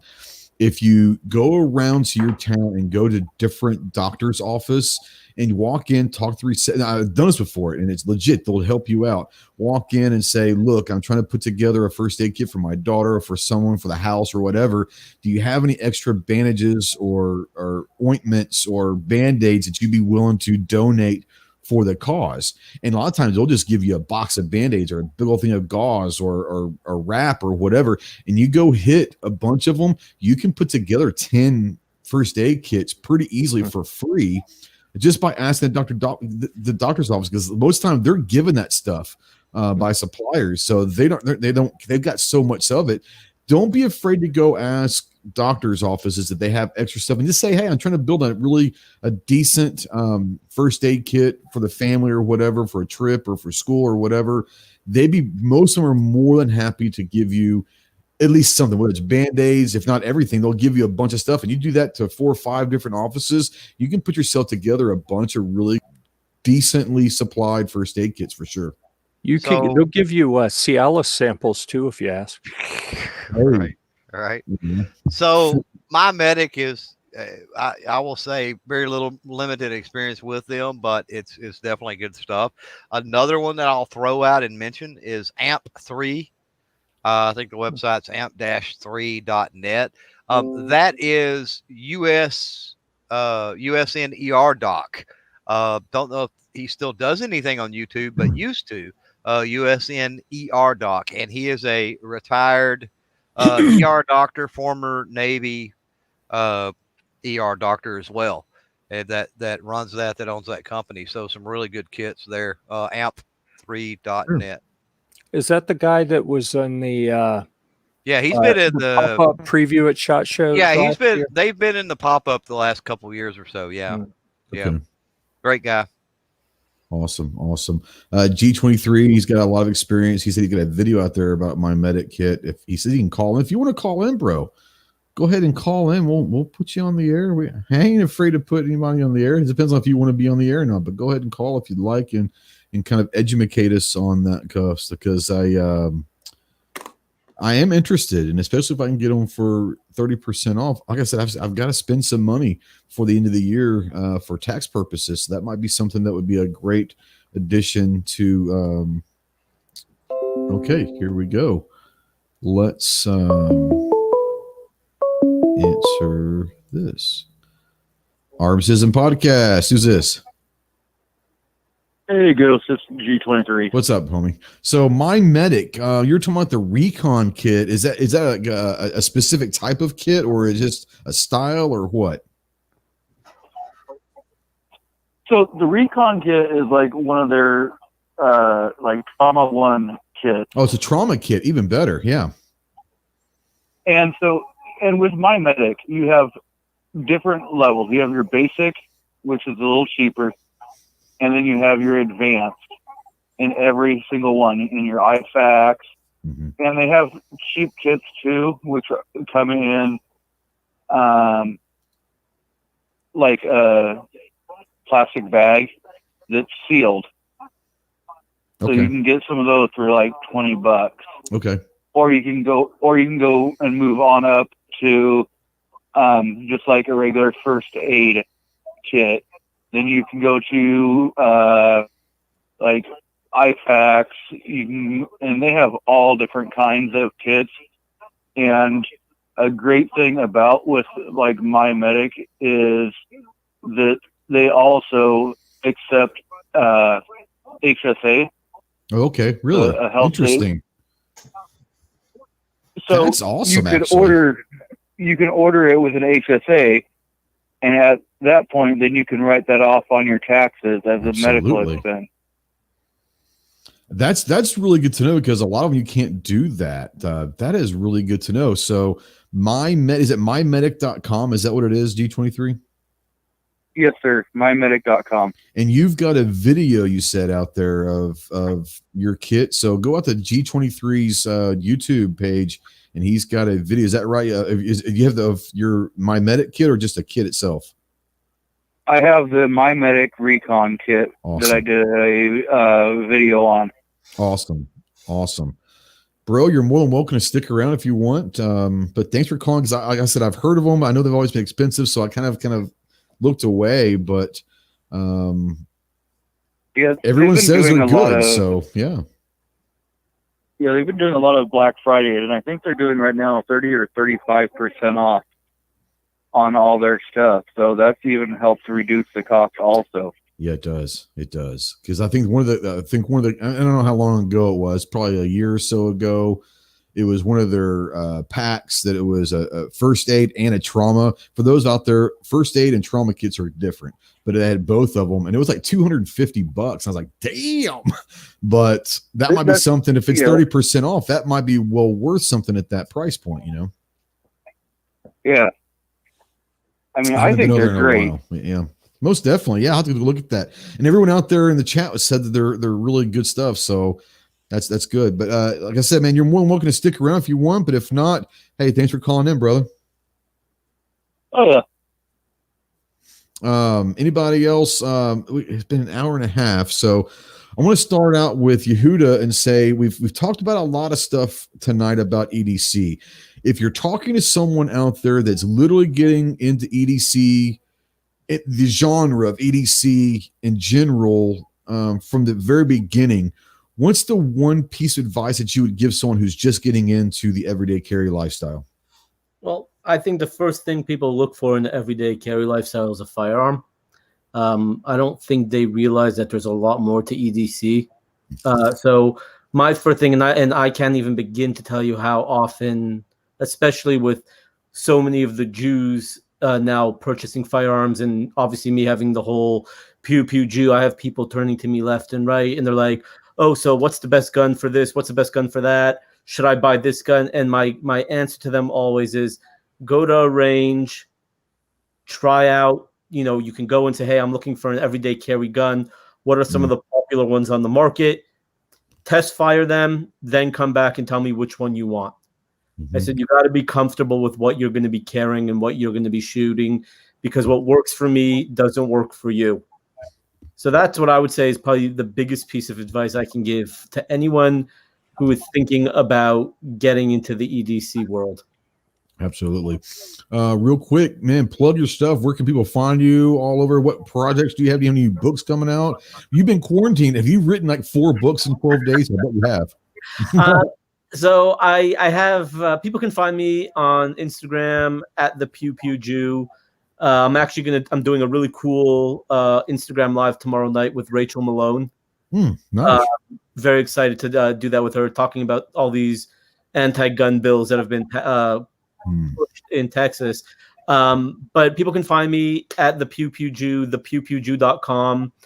And in terms of writing, I have had a book done for a while called Patriot Pride, that talks about having pride, in the country, for the flag, the military, law enforcement, yourself, everyday life, and America in general. And I've had some, right when I started shopping that book around, COVID hit. So everyone who was like, yeah, man, we're interested in sponsoring the book is like, yeah, we can't do it now because we need the money for life. Staying open. Yeah. Totally understandable. But I'm actually, in the next week or two, I'm actually launching a Kickstarter. Gonna try to get $7,500 to get it made. And I'm also writing which will be my 8th book. Nice. So that's about it. My favorite book, and I say this every time I see you, and it truly is, it's not just my favorite gun, it's one of my favorite books. It's a simple book, not even geared towards adults. But if you haven't read 27 Words, it truly is a phenomenal book, especially if you want to introduce firearms to young children, young adults. But 27 Words is a phenomenal book. I still, to this day, I love that book. So go check out that book. I'm sorry, go ahead. But yeah, love 27 words, man. I love that book. 27 Words was a very special book because, we always talk about taking our children shooting and educating them. And, I have the gun safety book for kids, but why do we take them shooting? Well, it's because we have the Second Amendment. If you can't educate them on what the Second Amendment defends, then they can become the next John Wick. But if they don't appreciate our freedoms, then it's going to be pointless. Absolutely. Thanks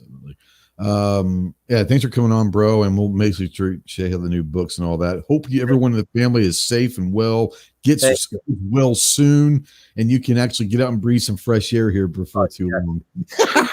And go get yourself a grilled chicken sandwich, my man. I'll tell you, I'm so excited because I'm actually going for another COVID test tomorrow. Oh. Just because I've been I got one a week and a half ago, but then my wife came back positive. So I'm just going tomorrow.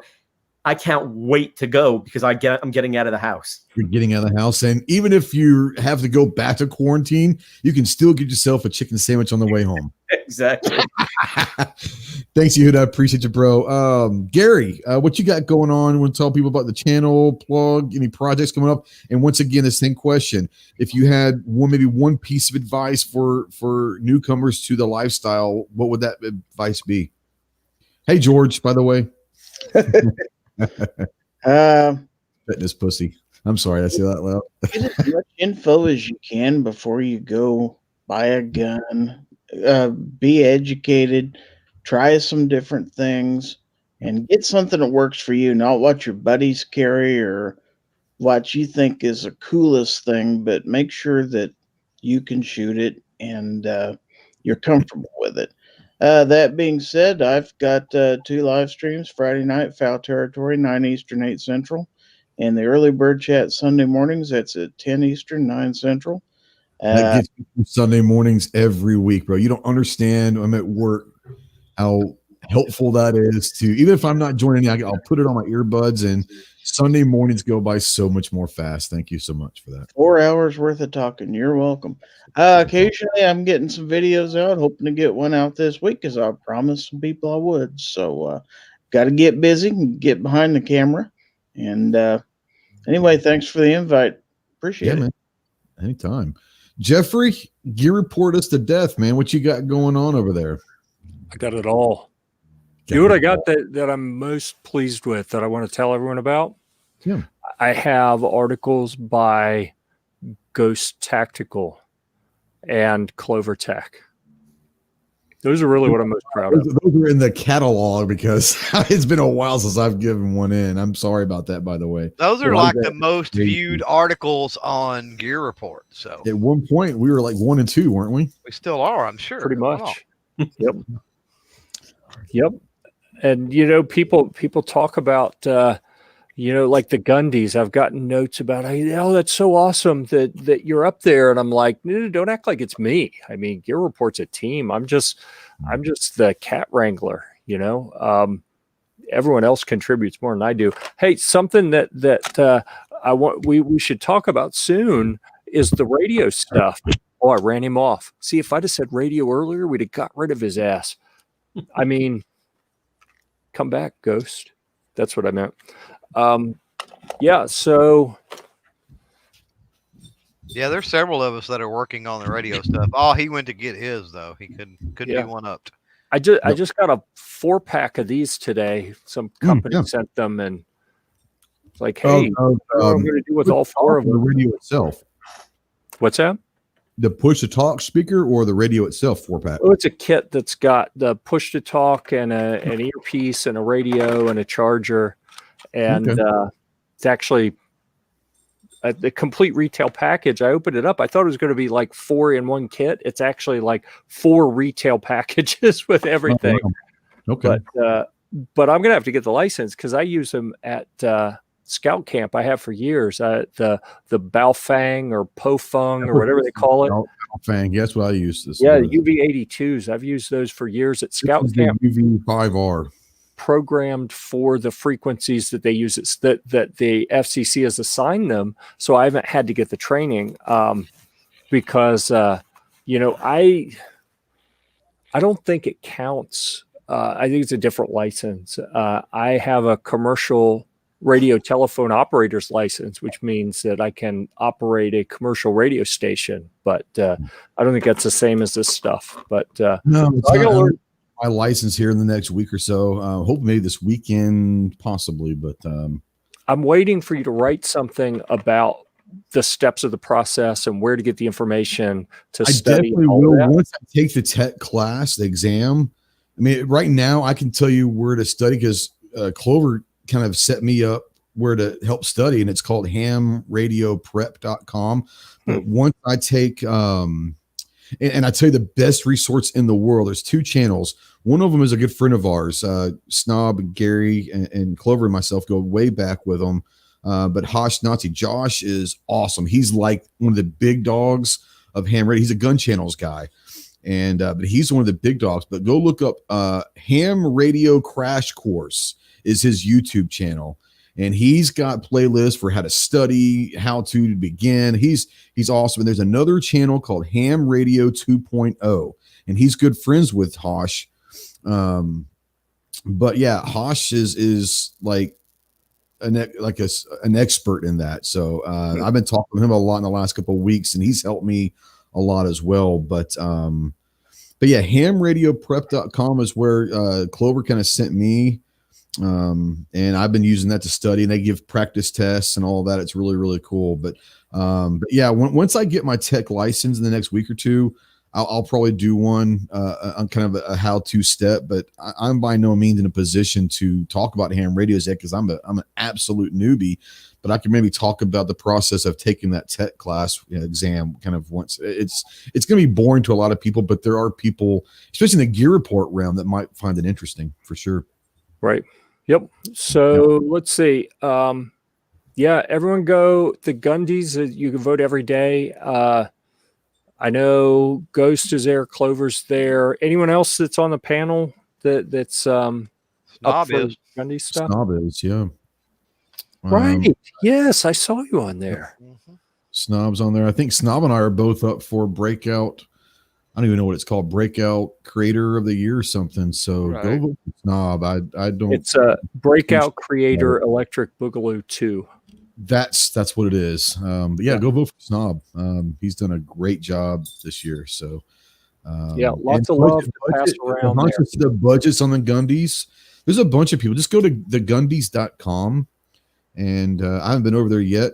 But I saw your post earlier, Snob, that said that you were up there. And so yeah, go vote for Jeff. I think you said you were what, crossover? Is that what it is? Crossover content? Yep. Crossover and most likely to survive an apocalypse. Apocalypse. Nice. Yeah, I was all excited about that one. I opened it up over on Clover's chat. That's a good. That'll be a fun one to win. I opened that up and look at it, and I'm like, Jerry Mikulek, great. I just lost. No chance. Yeah. Well, there's also. But does he have a Humvee? No, he does not. And I'm actually thinking about doing a video. I know. I'm gonna tell you what, he's an old school Louisiana boy. If anybody got a pickup truck. If anybody can survive, he probably can. Yeah. So it's like, do I even bother? Also up for best male shooter, I think. Yeah. Who's gonna if he doesn't clean sweep that category, then people are voting for their friends, which is great. But you can't have a best male shooter and Jerry Mikulek not wipe ass with that category. I'm just but yeah, go ahead. So but check us out tomorrow at 8:00 this week at Gear Report. 8 Eastern. That's the time zone. So it's ubiquitous. Everyone in here except for you is Central. So just saying. Mm-hmm. You've lost this battle, Jeff. You're preaching to the wrong choir here. Central, that means everything else revolves around the center. You understand? Right. I don't even know what the word concede means, right? So we all know it's Eastern. Oh, hold on. What's this?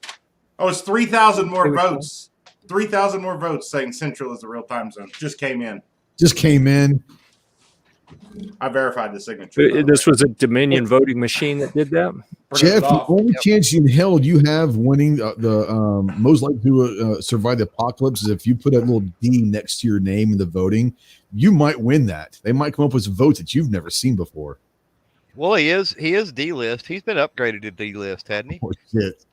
I don't want to win that bad. I want to win that bad and put a D next to his name. If I have to sacrifice my self-respect to do it, I'll do silly stuff.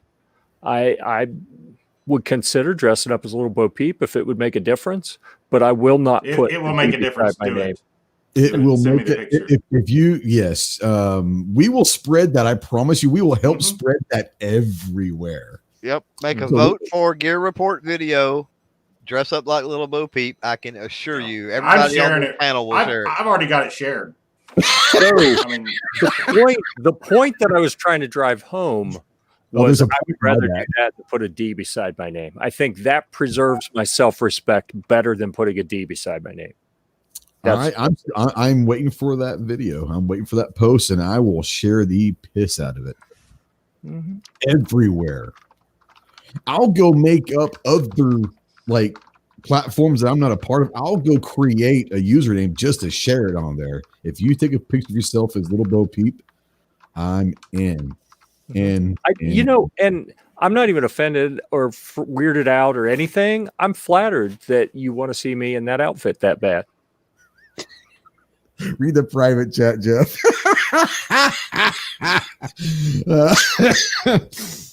Yeah. All right. He's not denying it. He's just. Oh hell! It's private. No one knows what's in there. I don't even have to acknowledge it. Hey, if you need, I'm a pretty decent whiz at Photoshop. So you are. If he doesn't do it, let me know. We can make it happen regardless, can't we? Yes, we can. There will be a post by the end of the week, whether it's fake or real, of Jeff dressed. This is going to happen one way or the other. All right. So here's the deal. If anyone does this, I just have to put this out there. I would rock that outfit. So if you're going to do it right. Oh, trust me. It's good I'm in quarantine. I got plenty. There's a battle pup. It's good to know that I can take other people's shows completely off the rails, not just mine. Good. That's what it's all about. We're having fun. I'll be in your chat tomorrow night to take yours off. And speaking of in the chat, I have been spamming links to everyone else on the panel in the chat. So if you didn't know, everyone already knows everyone. I probably just wasted my time because everyone knows. But if you didn't, everyone's links are out in the chat. So go check them out. Mandatory Carry says he's still 15 minutes behind. Don't think I'm going to catch up by the end of the stream. Hey, I think the way time works, that doesn't work that way. Yeah. Unless you're skipping, you'll never catch up. If we continue to go, you'll never catch up. TPC says he wants to see Ghost and Clover dressed as garden gnomes. So in other words, he's supposed to see y'all stand in the garden. Just a normal picture. Mm-hmm. Yeah, what else do? All we gotta do is go step in a garden. That's all we gotta do. Right. No. Let's see here. Snob, what the hell you got going on? I ain't got nothing. I did do my wall behind me in some fancy cedar today. Ooh, I like that. So that's what I accomplished. Is that laminate or is it like real cedar? No, it's cedar. Okay, well, you won't have to worry about any bugs or moss then. Mm-hmm. Well, I bought that expensive stuff for that wall over there at Lowe's. It's that's like $300 worth of material. Yeah. And this stuff behind me, too far. I had to tear down a house the other day, a lot model. They were using it as skirting on a lot model. And they just said they said you could have it? Yeah, I was just going to throw it away. And I was like, yeah, I'll take that home and use that. It's good looking cedar. Oh, yeah. It looks really good. I thought, honestly, God, it was a green screen at first. It looks really good. I thought you'd done the green screen, but no, it looks really good. Last time I did the green screen, everybody griped because I started fading in and out every now and then. It's all good. It happens. I'm not smart enough to work all that lighting fancy stuff. I'm definitely not smart enough for that shit. Clover, you have anything going on? I mean, do you do anything? I mean, are you just there to collecting a paycheck? I really don't know what you do, but believe it or not, I kind of took a week off for the whole Thanksgiving thing. I had things going on and stuff to do, and I thought, hey, good time to decompress and all that. But I'm back at it. We had El Jefe down there joined me for the Monday podcast last night. Dropped a video today with the new AL-22 revolver from Rock Island Armory. So go over there, check that out. Interesting turn of events with that little revolver. Yes, it was. So won't give it away, but it's in the video because that's what happened. So go check that out. And yeah, great conversation tonight. Hopefully some people will take some things to heart. And, everyday carry, I think Yehuda was the first one to mention it. It's all dependent on you and your situation, and everybody's going to be unique. And so don't feel pressured into any particular way. What works for you is what works for you. Oh, I forgot that was part of the thing because Jeff took some dang long talking over there. I forgot that we even had that part of it. Jeff, put your hat back on. No one needs that glare right now. Yeah, I had a good statement I was going to make on that. Yeah, go for it. Carry whatever you will carry. That's even if it's something tiny. Carry what you will actually carry on you. Not that is perfectly said right there. Yeah, yeah. Go ahead. You start with me. Your 45 minutes of talking you just did. Just do it. That's I don't want to infringe on anyone's trademarks, but just do it. Too many people, they overthink, and it's like it's got to be perfect. And do I carry this? And what knife? What gun? You know what? Carry what you have. Carry something, and then if it is letting you down, if it's not doing what you think it needs to, upgrade as you go. But don't wait to get it perfect and use that as an excuse for not carrying. Just start with what you have. That's going to be my. Just do it. That's like a brilliant slogan. I wonder I'm surprised no one's ever used that before. You should trademark that, Jeff. You're going to get demonetized now. It's not monetized. I don't monetize my chat, so I'm pretty sure the Sheep Talk took care of that. Yeah. No, but they're YouTube's cool with that kind of thing. Oh, I'm sure they are. Yeah. So I hear. Yeah. I'm going to kind of reiterate what everyone else has said is, yeah, if you're going to get into the game, carry what you already have, or, before you go make purchases, go try a bunch of, whether it's guns, knives, IFAKs, tourniquets, whatever, try out different ones. And like I said, just because I carry something, or Jeff or Snob or Gary or Yehuda or Clover carry certain things, doesn't mean you have to. Take what you're going to need every day in your personal life, or you think you might need in your personal life. If you live out in the sticks of Arkansas like me, or you live in Dallas, Texas, two completely different probably situations there, urban versus rural. I do have a video that I put out for my EDC carry bag. I've got different stuff out there, but what I carry, but find what you like. And I love what they said, find what you're going to carry. And you can always add to that or change it or whatever. But if you're just carrying stuff just to be cool, or just so you feel like you have to carry something, well, that's defeating the purpose. Because no matter what you carry, whether it's a tourniquet, a knife, a gun, a flashlight, I'm not going to go there because you'll see what I'm saying, but a tourniquet, knife, or gun, you have to know what you're doing with those. Practice, be proficient. If you're going to carry a knife, know how to use a knife, not just for stabbing, but know how to whittle something if you need to be able to whittle something down for something real quick. Utilize that stuff.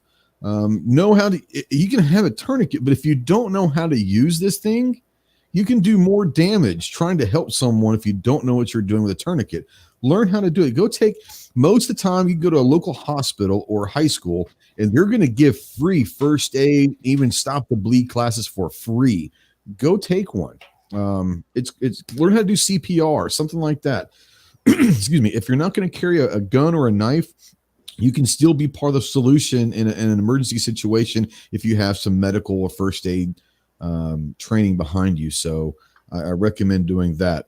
One cool thing I want to talk about before we go, we're at 2 hours, so we're going to get ready to go. But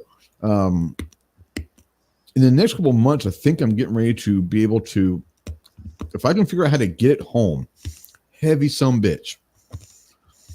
I'm gonna be turning an old vending machine into a gun safe. Can't wait for this project. So, but I just gotta figure out how to get it to the house without getting 7 people to lift it up in a pickup, and all. They're heavy as hell.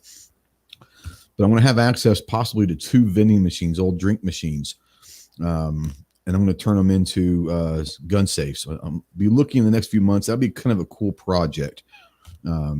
If you've ever YouTube it, go look in YouTube, like soda machines to gun safes. Really cool stuff out there in this project. Go ahead, YouTube.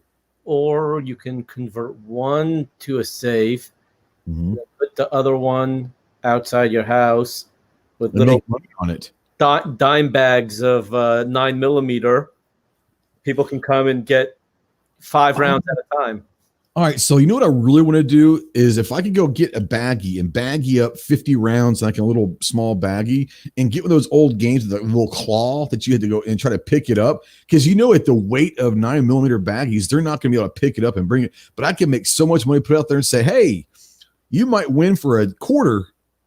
People will be just throwing money all day long. And I'd make so much money on that. That'd be awesome.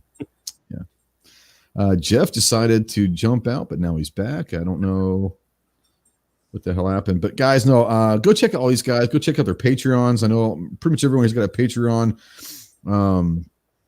Go find something that you believe in, whatever cause it is this time of year. Every Second Matters is tomorrow, by the way. Absolutely. But what I tell people all the time is find a cause that's near and dear to your heart. No matter what kind of cause it is, and go donate $25, especially this time of year. Write it off, whatever, but you're going to feel good about yourself if you help somebody out. And find, if you've been touched by cancer somehow, and a loved one or whatever it is, find something, anything. This is the time of giving, and $25 isn't going to hurt anyone, I don't think. And if it does, go spend $1, just something to go find some sort of cause, organization that's doing something that you appreciate. And the $25 or $5 or $1, whatever it is, all that is saying, thank you for doing what you're doing. Thank you for doing something that I can't do, or it means something to me. So absolutely do that. Get out there, be more proficient. Go check out all these guys' channels. Go vote for the Gundies for all these guys that are nominated. If you're going to go to the Breakout Artist of the Year, vote for Snob, please. He's had a hell of a year. Other than that, just be out there and be part of the community. If you have any questions, anyone out here in this panel or anyone on the chat, some really, really, really good people out there. So if you're new to this kind of lifestyle and you have questions, there is no such thing as a bad or stupid or funny question. Ask a question. Anyone that I know that's out in the chat or in here in the panel will be more than happy to help you with anything you're looking for. And the great thing about the 6 people that are in this room, we're all basically a lot different in what we like for firearms, what we do, training we have, or whatever. We're all different. So we're kind of a perfect cornucopia of different gun owners. So if you relate to one of us over the other, find that person. They'll be more than happy to help. But I want to say happy Every Second Matters. If you're watching or listening in podcast or replay form, you made it 2 hours. God bless you. For the 23 people that are still out here after 2 hours, thank you so much. We will see you soon next week. Every Second Matters tomorrow. Get out there and make a post. Show us what your EDC is tomorrow. Let's do an EDC Every Second Matters dump tomorrow. What's a pocket or a bag dump? Do an EDC dump tomorrow and tag Every Second Matters. We'll see you soon, guys. Semper Fi.